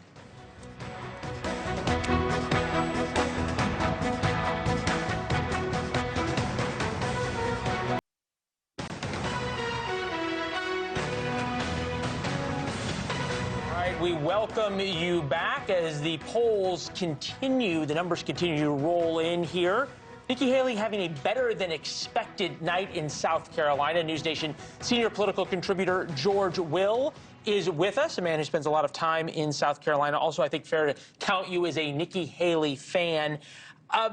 What is the difference, George, realistically, in the terms of the difference between her losing by 30 points, which is where the polls had her, and losing by, say, 20 points when we look forward to Super Tuesday states that she's going to have to win? It's an enormous difference, Leland. as you and I have spoken before during the week, my thought was if it was 60-40, it's not what Mr. Trump said was going to happen. He said there was going to be a gigantic victory. This is not a gigantic victory. A gigantic victory would have knocked her out. She's off the ropes, and she's playing rope-a-dope with him, to get with Muhammad Ali's terminology. She's letting him punch, and she's saying, we're going on. I think what he really fears is, and what his people fear, is that she is puncturing his aura of inevitability. We've known for a while that Mr. Trump has much better advisors in 2024 than he had 4 years ago. They got him out early tonight because, A, they didn't want him to see that it was not going to be a gigantic victory, and they didn't want him to go ballistic and lose his composure as he did in New Hampshire. If you want to know, I don't know, Leland, if you could put up on the screen. If not, never mind. Look at the results in Charleston. Charleston is the part of North Carolina that looks like the November electorate nationally. And it's a pretty good night in Charleston for Nikki Haley. So Republicans have to say, who do we really want to send out against Mr. Biden, who, for all his weaknesses, and Lord, they are historically bad, for all Mr. Biden's weaknesses, he is still within the margin of error in his competition with Donald Trump.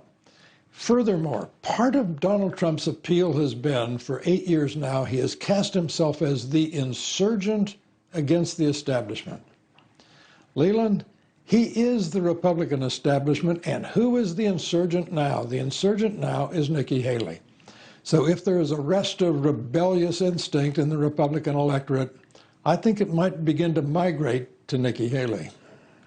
I'll use a baseball metaphor rather than a boxing one. How much of this is you as a die-hard Cubs fan telling me that the Cubs are going to win a World Series in the 1980s?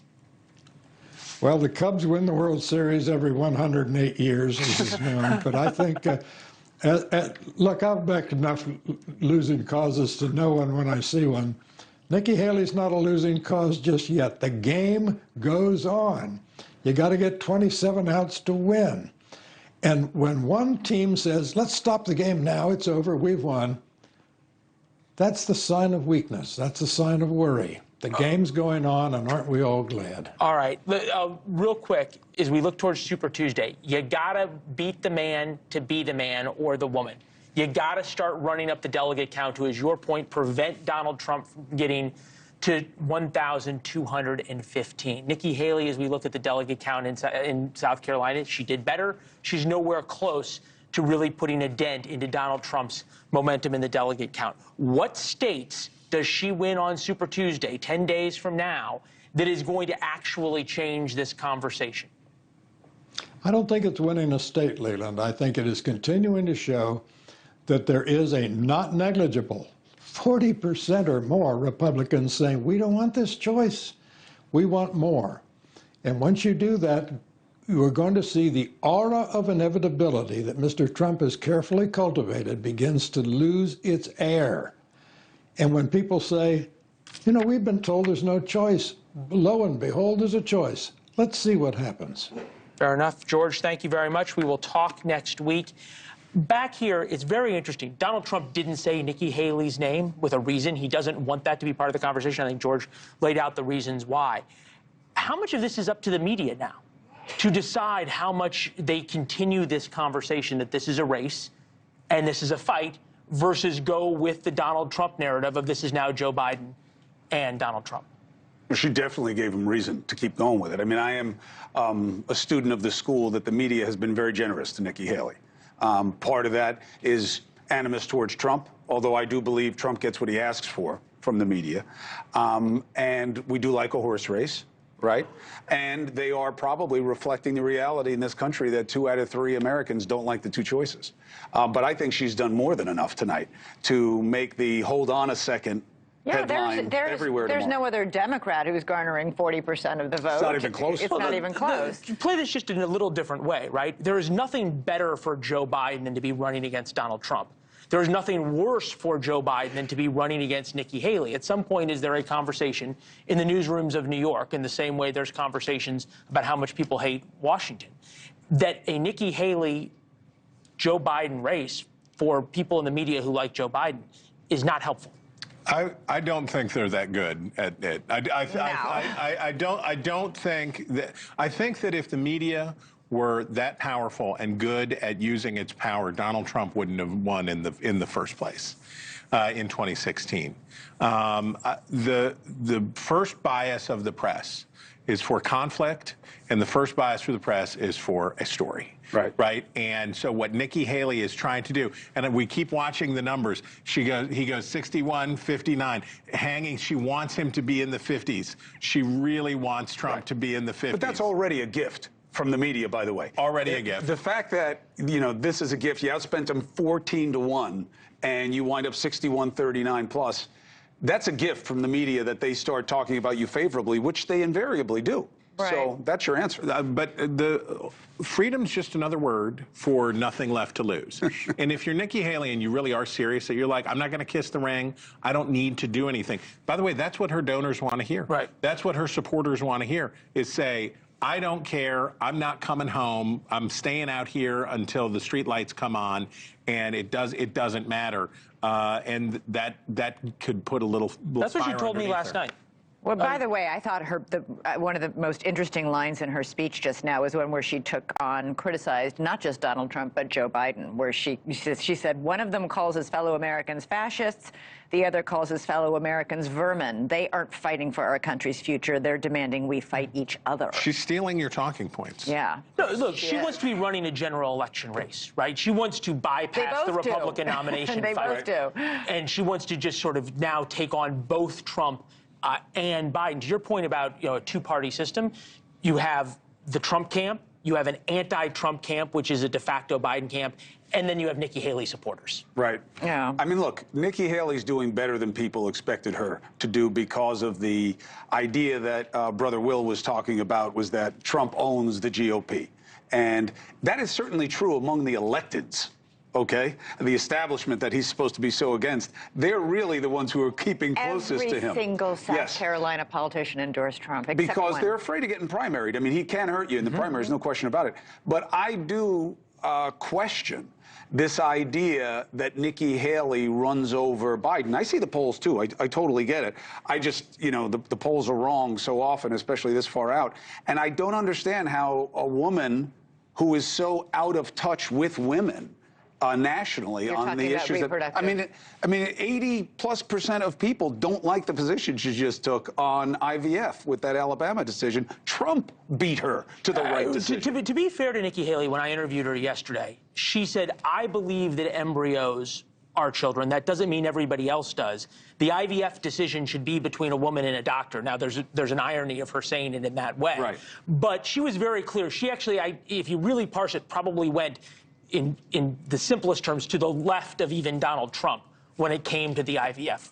Although she started by saying she agrees with the Alabama thing, which Trump said he doesn't. She didn't say it right off the bat. There was an evolving, migrating position, a series of statements and cleanups on aisle 3. I'm just saying you wouldn't expect someone who's trying to beat Biden by having women be like, this is our person. But she doesn't have the position. There isn't a gender gap. There's a marriage gap, right? So single women are Democratic. Married women are Republican. That's usually. Usually, right. Yes, obviously, yes. But as a group, married women are more Republican than they are Democratic. Single women are more Democratic than they are Republican. That marriage gap is real. But the problem for Trump and the problem for Republicans is a lot of those potential voters, those suburban voters, those moms. Married women who live in the collar counties in places like, as Connell was talking about, in the suburbs around Charlotte that are going to be extraordinarily important, right? That for those women, they would like to vote for a Republican. They would really prefer to vote for a Republican. That's the Haley cover vote. That's right. That's where she's getting her improved performance against Trump or against Biden, because America would love to not have one of these two guys be president. So if you gave them the option. Just out of curiosity, on that married versus single women debate, is that a factor of age, or is it? Because most single women are young, I'm assuming. It's age and it's income. It's age and affluence, and it's age and having responsibility and kids. Children. That's raising, right. Raising a your family. issue set changes from reproductive rights and environmental issues and other things when you're younger, and then as you move out to the What burbs. are they teaching my kids in school? What are they teaching? What kind of world are they coming into? How much do the things? How much does gas cost? Okay. All right. Well, the female vote is obviously very important, but so is the black vote. And we know that just in the past couple of days, in fact, yesterday, Donald Trump was in a community giving a speech to African-American, largely African-American audience, in which he said some things that are very controversial. Former Governor Nikki Haley just took a shot at Trump in her speech just a few moments ago about, look at what he just said in South Carolina. Let's show you a clip of what he actually said. Then I got indicted a second time, and a third time, and a fourth time. And a lot of people said that that's why the black people like me, because they have been hurt so badly and discriminated against. And they actually viewed me as I'm being discriminated against. We've all seen the mugshot. And you know who embraced it more than anybody else? The black population. It's incredible. You see black people walking around with my mugshot. Okay. No laughing, I don't know. please. I don't know that they were supporting him by wearing the mugshot, by the way. All right. Let's bring in journalist and writer Lindsey Granger. Lindsey, I wanted your response to this, because those remarks yesterday set off a bit of a firestorm across the country in a lot of circles. What did you think? Yeah, I don't think you ever find commonality with black people saying that we understand the plight of going to jail. That's not anything to run on. And I think that even playing into this moment of the black vote leaving support for Biden, I would like to hear some actual solutions on how you're going to plan to not overpromise and underdeliver like the black people that have supported Democrats in the past have seen and what has been largely their complaints. So going there and saying several things as far as like the lighting in the room and who he saw, it was just offensive across the board. But this is not foreign for former President Trump and some of his behaviors. It just is unfortunate because there are so many issues at stake, like the economy and how the implications of when we have a bad economy deeply affect people of color, and most issues across the world, across the country. When we have an issue in America, it deeply impacts people of color. And so there are opportunities, I think, for both candidates, or all three, even Nikki Haley, to actually address race in a real way and not say that our country has never faced some of these issues, like we see Nikki Haley say, dealing with race and racism. And I think there's a lot to be done from all three candidates, and it's unfortunate that Trump decided to lean into his issue with race in this way. Yeah, I heard Democratic strategist of note, David Axelrod, say a day or two ago that he was concerned that he was seeing, about 20% support of black men in this country going for Trump, and that this was a problem for Joe Biden. Do you agree? Do you see it that way? And why, if it's true, what's driving that?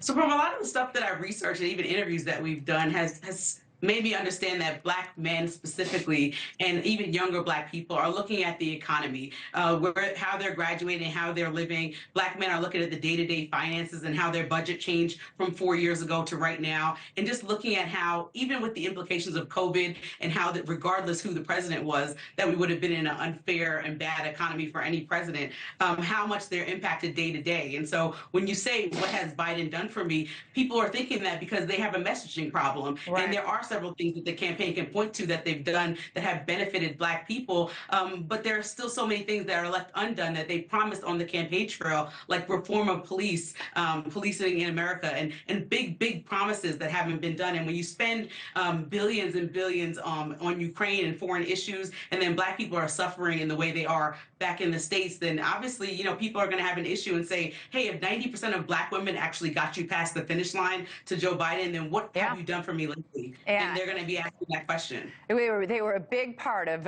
Joe Biden's victory in 2020. So, Lindsey Granger, great to have you. Thanks for joining us. Really appreciate it. Those remarks yesterday that... Well, you all say that, and just in terms of what Lindsey said about what did Donald Trump do for the African American community. Interviewed a guy 6 months ago on the show, the First Step Act. He was convicted under the Joe Biden Criminal Justice Act back in the 1990s, sent away to prison for basically the rest of his life. And because of the First Step Act that Donald Trump championed and then signed, he was let out of jail. So there is some deliverables that he can run on, number one. Number two, he said, I mean, we had him on the show, and this was his Newsweek op-ed, Trump released me from prison. He has more street cred now after having a mugshot. That was his view. So that's Craig Scott's view. It may be one person, but the First Step Act has affected an awful lot of black families.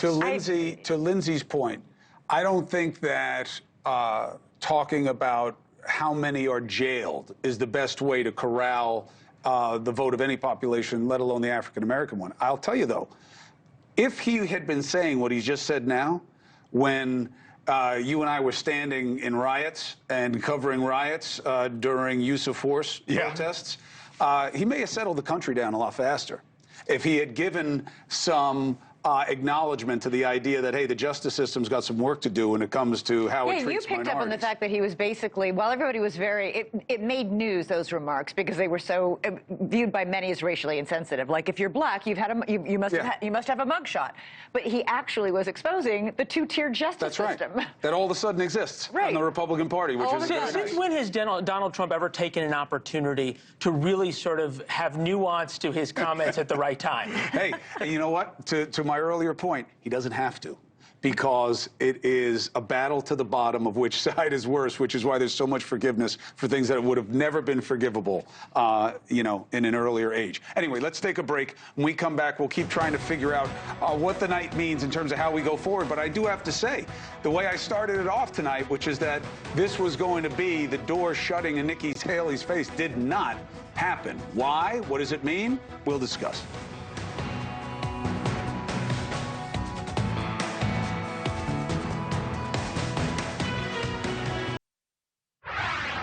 All right, it's time to balance the table, okay? Trump is up into the 60s right now over Nikki Haley, and you can make the case that Nikki Haley right now is overperforming. But what is the Trump perspective on this? David Bossie is co-chair of the 2024 RNC Committee on Arrangements. He has a good feel for what things mean for the Trump campaign and his path ahead. It's good to see you, Dave Bossie. How are you feeling about tonight? First of all, thanks for having me, Chris. It's a great night for Donald Trump. This race was over in New Hampshire. You know, only the media wants to continue this. You know, this really an event that is only helping, from my point of view, what Nikki Haley is doing is only helping Joe Biden. She is not doing anyone any favors by staying in this race, and Donald Trump proved it tonight by not even mentioning her name. So two questions of concern. One is her numbers are too big for her to go away. Every time we think that he's going to run away with it, she overperforms. And you've got 4 out of 10 saying they don't like the incumbent. Yeah.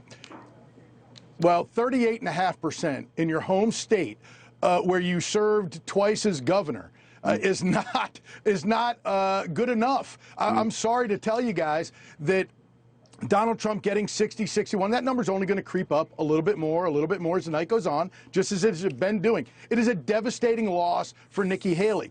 This race is over. The RNC believes it is over. And I can tell you from the conversations I've had amongst our members, you know, we're looking forward to consolidating and moving forward with our nominee and towards our convention.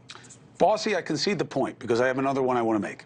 The idea of what Trump faces going forward on the national party level, how true is it that the spigot is going to be turned off in terms of money for his legal fees, and that is what's going around the top ranks now, that if you want to be in power in the party, you got to turn off the money to Trump. He's got to pay his own way on these suits. Chris, I'm sorry, are you asking if the RNC is going to not pay legal bills? And just the upper echelons of the Republican Party. Do you believe they'll continue to finance Trump's legal fees, and how big a concern should that be? Yeah, I think that there are donors out there in America who believe that Donald Trump is being prosecuted because he serves as the leader of the Republican Party, that he is being attacked by the Department of Justice and by Joe Biden. Joe Biden is prosecuting his principal enemy. That's what, look, let's just be honest. That's what guys in Russia do. That's what people in China do. You have your Department of Justice indict, prosecute, and jail your political opponents, and that is what Joe Biden is doing. I see the other side of the argument as well. Donald Trump has asked for a lot of the scrutiny that he's getting. I don't love all the cases, and I think that he's getting lucky with the docket, frankly. I think the Bragg case is coming up early, probably helped make the case that you're making. But I also think that the former president asked for a lot of the trouble that he finds himself in today. But regardless, your point is instructive, that you believe that there's enough support within the Republican ranks that they'll keep financing these suits that Donald Trump finds himself in. Absolutely, as it's been happening for now a couple of years, Chris. The evidence is very clear. There are people out there in America, I count myself one of them, who believes that Donald Trump is being under the assault he is because he serves as the leader of our cause. No more, no less. That they have to destroy him, and this is what it's about. Look, the mainstream media tried to do it for 2015 and 2016. They failed. They tried to do it his entire 4 years in the White House. They attacked him, and it's the reason that Joe Biden won. Part of the reason they won is because the left-wing media in this country made it so. And so he's been fighting the mainstream media and the Department of Justice for now 8 years. And we go all the way back, Chris, you and I, to the fake Russia collusion case that started this whole thing. So this has been going on for a long time. This is no surprise to Donald Trump, and he's willing to accept all these slings and arrows to save America and make America great again. And I can tell you, he's going to win in November, and we're going to turn this country around. Nikki Haley's case is he's not going to win in November. I will. Look at the polls. Why do you think she outperforms him? Oh, I don't think she outperforms him. First of all, Chris, look, Nikki Haley is doing no one's bidding but her own and Joe Biden. But the polls say what they say, by her staying in this race, by her creating a distraction, only helps Joe Biden. And if she's looking for Joe Biden to win again in November, she should continue this facade, this absolute fake campaign that she's running. Look, she's at 38.5% in her home state, where she won for governor twice. I hear you. This is not a victory. This is not even a shadow of a victory. I totally get it, and I know the history. I'm just saying, and look, I'm not doing great on the panel tonight either. I don't understand why she's outperforming the way she is in these versus Biden polls.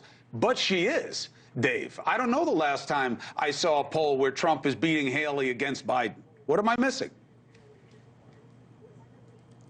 Donald Trump is going to beat Joe Biden. I'm not asking you whether he's going to beat Biden. I'm asking you, why is she outperforming him? I am not buying you dinner the next time I see you if you don't answer this question. That's the threat on the table. Well, first of all, I think you already owe me a few dinners, but that's like okay. 2 or 3. Look, but that doesn't matter. Answer my question so I can go. The answer is that Nikki Haley is, in my opinion, the polling I have seen, she does the same as Donald Trump against Joe Biden, and that is because Joe Biden is destroying this country, and the American people are looking for an alternative. Dave Bossie, I appreciate your perspective as always, and I look forward to continuing the conversation.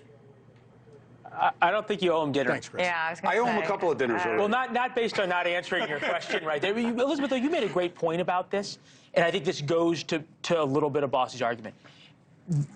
You take Nikki Haley at 40% right now. You said 50% of her voters are not pro-Nikki voters. And no, we saw that out on the trail over and over. Iowa, New Hampshire, and South Carolina. It's a little less than half, but it's close. A large percentage of them are not pro-Nikki voters. They are anti-Donald Trump voters.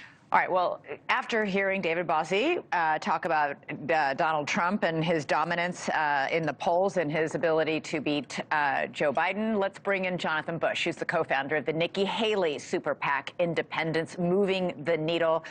Jonathan, great to have you. First of all, just let me get your response to what David Bossie just said about the fact polls do show that Nikki Haley would do the best job in defeating Joe Biden in a general election. Yep. They sure do. Obviously, Donald Trump has done a wonderful job of collapsing whatever backbone the Republican Party had, and the 9 people who go to these parties, these primaries, obviously want to get on board so the tribe doesn't leave without them. And that's part of human nature. It's a little tragic to watch people who, Nikki Haley brought into the Senate, or people who absolutely know off the record how troubled a soul Donald Trump is, just absolutely collapsing because otherwise they may be left behind by the tribe. But the big question that Chris brought up beautifully there was, what about actually the whole country, right? And 60% of the country doesn't want Donald Trump, and 87% of the country doesn't want Joe Biden, right? The little tiny fringes that drive the primary processes of these parties, the club, the tribe, they, their internal Rubik's Cube work leaves them with poor Joe Biden, beautiful guy, completely, past his sell-by date, and poor Donald Trump, just crippled by narcissism. But if you look at the country, they're vastly, overwhelmingly for something more normal. So, Johnny, what's the long game here, though? Yeah. You have to win because of the way the system is right now. And I know Chris talks about this almost every night. We need to change the system. But the system as it is right now is Donald Trump is on his way to winning this nomination. And Nikki Haley, at this point, doesn't appear to be even close. So what is the long game? What are you hoping for that will happen conceivably? Because at this point, I mean, I was struck by a comment from a reporter. It was in today's New York Times. A reporter interviewed a voter in South Carolina who had voted for Nikki Haley for governor twice and who was voting today for Donald Trump because he said, we know Trump's the crazy uncle, but right now America needs the crazy uncle, not the snowflake niece. That's her quote. What do you do to counter that? People seem to be looking at Trump and saying that's what we want. A lot of people saying, I love Nikki Haley, I voted for her twice, and I want to vote for her, but it's a game of shirts and skins, and I want to play for the shirts. That is the system we've built, and to some degree, we wonder whether maybe starting with Donald Trump, maybe with social media, skipping over the sort of apparatchik layer back in 2016. There's all kinds of imagine why we got here sort of math, but that's a real phenomenon. But what are you waiting for or hoping for that will make some sort of a change? I've got a lot of possibilities, right? I mean, one possibility is we're building a list of people that are conscientiously not willing to collapse for the tribe and who know that these are very troubled men who need to not be in power, and they'll be available the next time around. The other thing is, both of these men have a good chance of dying or being in jail. I wish neither for either of them, and I don't agree with all the crazy cases against Donald necessarily, although the January 6th one, I don't know, seems okay. But if that happens, that there is a candidate that is widely known, now nationally known, and widely supported, but for the game of shirts and skins that we're trapped in, that's not so bad to have available to all of us. That's a contingency plan that everyone in both parties might find themselves very glad of in the months ahead. All right. Not to mention the possibility of a Haley miracle. I'm waiting for that too, obviously, because why not be excited about something fun? All right. Johnny Bush, thank you so much for joining us to give us your take tonight. All right, we'll be right back. Geraldo Rivera is coming up next to give us his take on today's developments.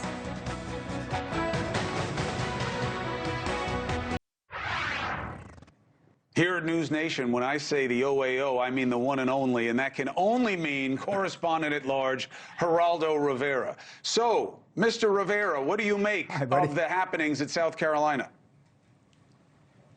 Well, I find the great mystery of my life, Chris, is that Donald Trump has managed to convince a majority of the Republican Party and a very substantial majority of the Republican Party that the big lie is true, that he was somehow cheated out of the 2020 victory. It is amazing to me when I think back to Senator Tim Scott and Senator Lindsey Graham on the night of January 6th, 2021, as the Capitol was smoldering from the riots, condemning Donald Trump in no uncertain terms, and here they are kissing his behind. I think that It's pretty clear that Tim Scott is going to be his vice presidential pick, it seems to me.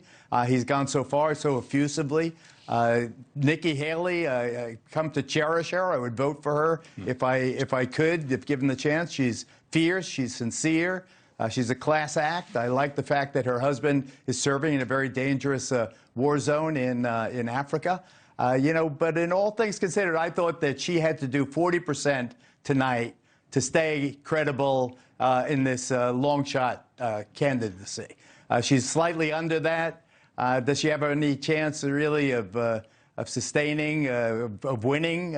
I doubt it. Makes it interesting, gives us something to talk about. But I like her a lot. She's definitely presidential timber. I covered the Emmanuel Church Massacre 2015 in Charleston. She held that state, she held the country together, the way she handled that massacre of 9 black parishioners. She's a great lady. I don't think she's going to beat Donald Trump, and I don't think Donald Trump's going to beat Joe Biden, Chris. You say he's convinced half the party, but, you know, even though she's not at 40, she's close. And the idea that he's running as an incumbent and therefore she should get out of the race because it's over, isn't she doing too well to get out of the race? Even though she can't win, but the idea that he's blowing her out. I mean, this is a party primary with a fringe, overweighted voting population, right? So these are his most ardent supporters, and he's still only winning 6 out of 10. Ambassador Haley is playing with house money, Chris. I mean, she's got so much money in the bank. 11, 12, $13 million last I saw, plus the super PAC fellow you had on earlier, a similar amount. You know, and you have that kind of checkbook. The tendency is you want to spend the money, so you stick around, and a miracle may happen. I mean, somebody could drop dead. He keeps talking about how old everybody is. I guess that could happen. He could go to jail. I guess that could happen, although I'm opposed to these awful partisan lawsuits against him and various prosecutions against him. I think you got to beat him fair and square. He is the most resilient political player in the history of the country. You know, you just can't keep him down. Whatever is thrown at him, and I think that the more trouble he's in, it seems to me, the more support he gets from the base. South Carolina, to me, a very good reflection of the country, with the evangelicals overwhelmingly supporting him. You know, and then there's the traditional Republican voters and how they, like Scott, and like Lindsey Graham, how they rationalize his flaws away. At least he's better than a Democrat. What about the border? You had that awful murder of a co-ed in Georgia a couple days ago by an illegal immigrant. So that's a flashpoint. People want that border closed.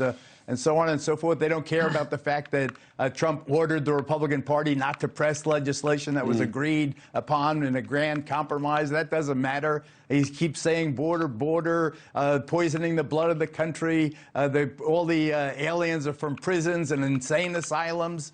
He's got the ear of a substantial hunk of the American people, and he's going to ride that all the way to November. Can he beat Joe Biden? I don't think so. But it's going to be very close, as it was last time.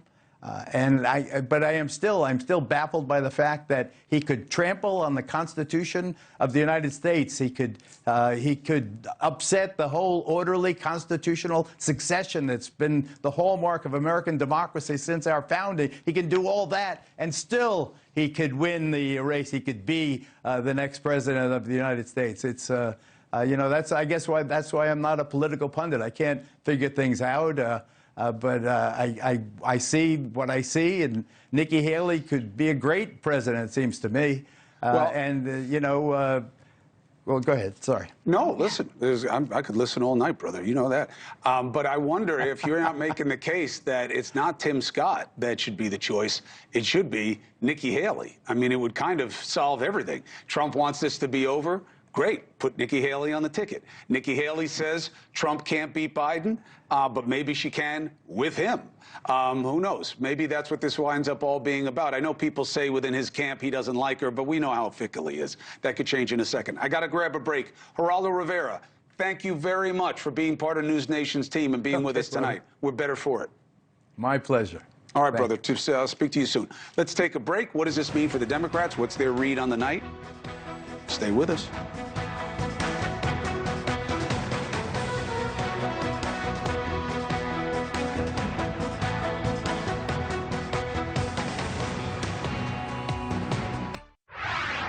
All right, let's get a check on the numbers with Connell McShane. What do you have? We're over 80% in. It's a big night, as you know, for Donald Trump. But as we've been saying, the margins for Mr. Trump maybe not as large as we thought going in, more in the neighborhood of 20 rather than 30. This 60-40 race is breaking down as follows. Trump lost 2 counties in the last competitive primary he had in South Carolina back in 2016. He's losing 3 this time around. So you look in the middle of the state where Columbia is, Richland County, he lost in 2016. He's losing it this time.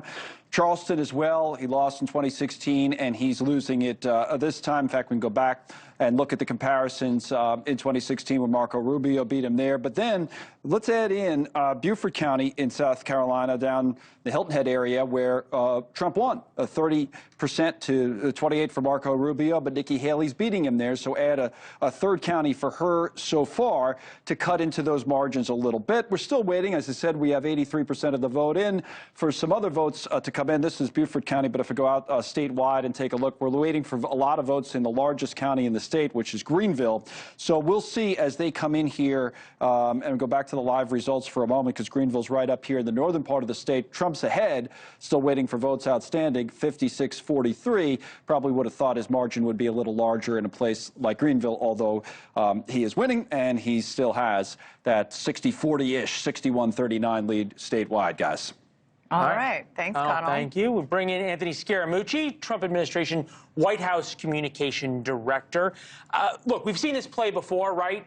We saw Iowa Donald Trump, who was really disciplined, Mr. General Election, then New Hampshire Donald Trump, who went after Nikki Haley's dress. Tonight we saw General Election Donald Trump once again, Mr. Disciplined. How long does that last? Look, you got to give him credit. I think he's got a great team, and I think they've kept him very tight. So he wants to win. So I think it lasts longer than his haters suggest, Colin. So listen, that's not going to be Donald Trump's problem. Donald Trump's problem is the exit polling, to use his words, is a disaster for him, because Nikki Haley voters are saying under no circumstances would they vote for Donald Trump. And by the way, the IVF situation this week, even though he came out very quickly and rebutted it, I do think that's going to really harm the Republican Party with the suburban women that they need to win the general election. So, no, he'll stay disciplined. I mean, he wants to win. You could tell tonight how on message he was. Hey, Anthony, it's Elizabeth. I'm curious about that IVF. How big a potent political force do you think that'll be in November in the general election? We've seen several statewide elections, deep Republican states, where this issue drove women to the polls, and reproductive rights in Wisconsin. There was a resounding victory. I'm just curious how potent an issue you think that'll be in November. Well, Elizabeth, don't go by me. Go by the 2022 congressional elections. You know, I mean, this is a gigantic issue. You know, my problem, Governor Haley, I'm not on her team, but if I was on her team, I'd be saying, listen, you have to press this button. The other thing you have to do is you have to do what Donald Trump did in 2016. Go out and find your voters. There's 144 million people that are not voting. Tony Blair did that. He created New Labor. Barack Obama did that in 2008. He went against the Clinton establishment. They had 30 Democratic governors that supported them. Nikki Haley has to go out there and say, hey, listen, I'm with you. I'm with fertility. I'm with your choice. This is a new Republican Party. Come help me build it. Donald Trump's team, and Mr. Trump knows, he has a very narrow base of support. He knows the demography of his support, which is why he presses those different dog whistles and those different buttons. But he has not been able to expand his base, which is why the Biden camp wants to run against him. But Governor Haley is still in this thing. If she thinks like an entrepreneur, she can go out and create a new Republican Party and pinch Donald Trump the way Barack Obama did it, the way Tony Blair did it. Yeah. She can still do this, but she's got to focus on issues like that, the IVF issue. Yeah, and I've just got to ask, too, because, you know, this immigration issue, when we talk about the polling, you know, not just our own polling, but other polling, which shows it's, if in many cases, the single most important issue to these voters going to the polls, and we know this is not uniquely Republican. It's a huge issue also for Democrats, maybe not quite as big an issue, but it's huge, and it's going to get bigger. And then we have something like this terrible murder at the University of Georgia campus, committed allegedly by a Venezuelan who was here illegally. Already questions being, you know, asked about how this man was still here. He was arrested apparently in New York, and then, you know, for whatever reason, he was no longer behind bars. So I'm asking, like, this issue just continues, it feels like, to gain momentum and steam. Okay, but Elizabeth, just think about this. They put forth a bill. They gave the Republicans every single thing that they wanted in the bill. Donald Trump told them don't vote for the bill, so they didn't vote for the bill, and they've left the border unprotected. So Will it backfire? This was I think so, because this was a Biden issue, which is now a bipartisan issue. And so if you're on the Biden campaign, you're pressing these buttons. You're saying, okay, I'm older, but at least I'm stable. I believe in the institutions of the democracy. I'm going to support your right to choice and IVF. And oh, by the way, I have capitulated on the border. I'm ready to sign a bill that Republicans wanted, which effectively does everything that they wanted. So it's a hardline view that the Democrats are now taking. So listen, it's going to be very tough for Mr. Trump to win this election. I know he had a great night tonight. I cede that to him. But they know when they look at the data that they're in trouble. Okay. All right. Anthony Scaramucci, great to have you on the show. Thanks so much. We're going to take a quick break. Coming up, what this means for Democrats and some final thoughts.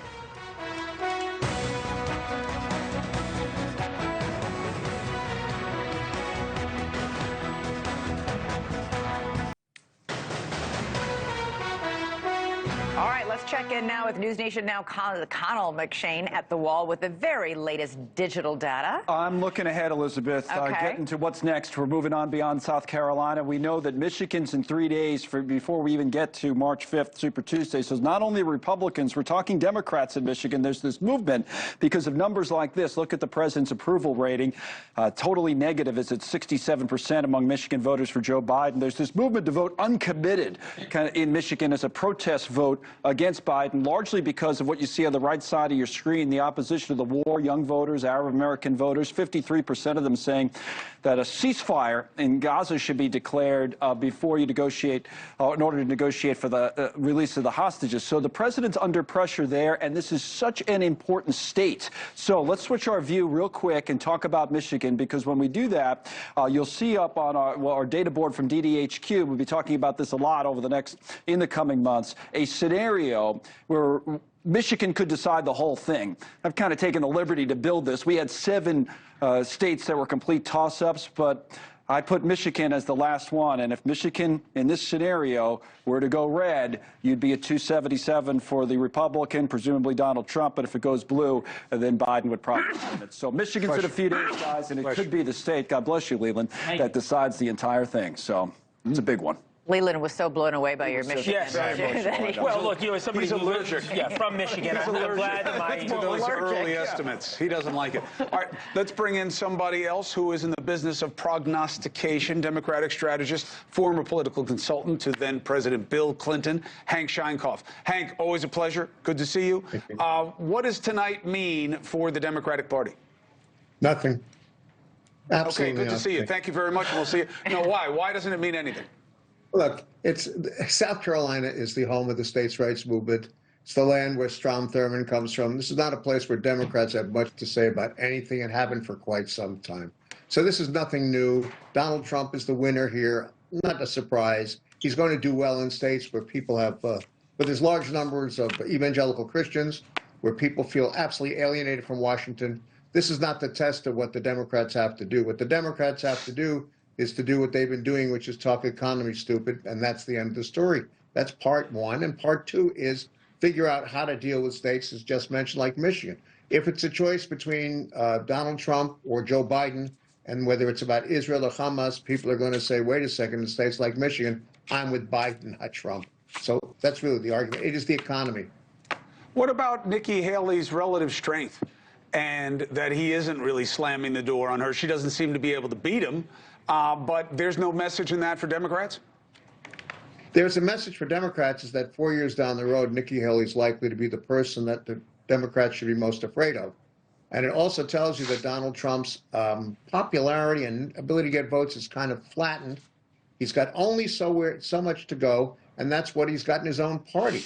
And the Democrat ad that probably would swing the election is one that has him on a voice, if you get away with it, that tells the Speaker of the House, by the way, let the migrants keep coming in. It's good for us. We can get reelected and blame the Democrats. That's probably the argument that works best. Nikki Haley beats Biden in polling in a way that Donald Trump does not, because?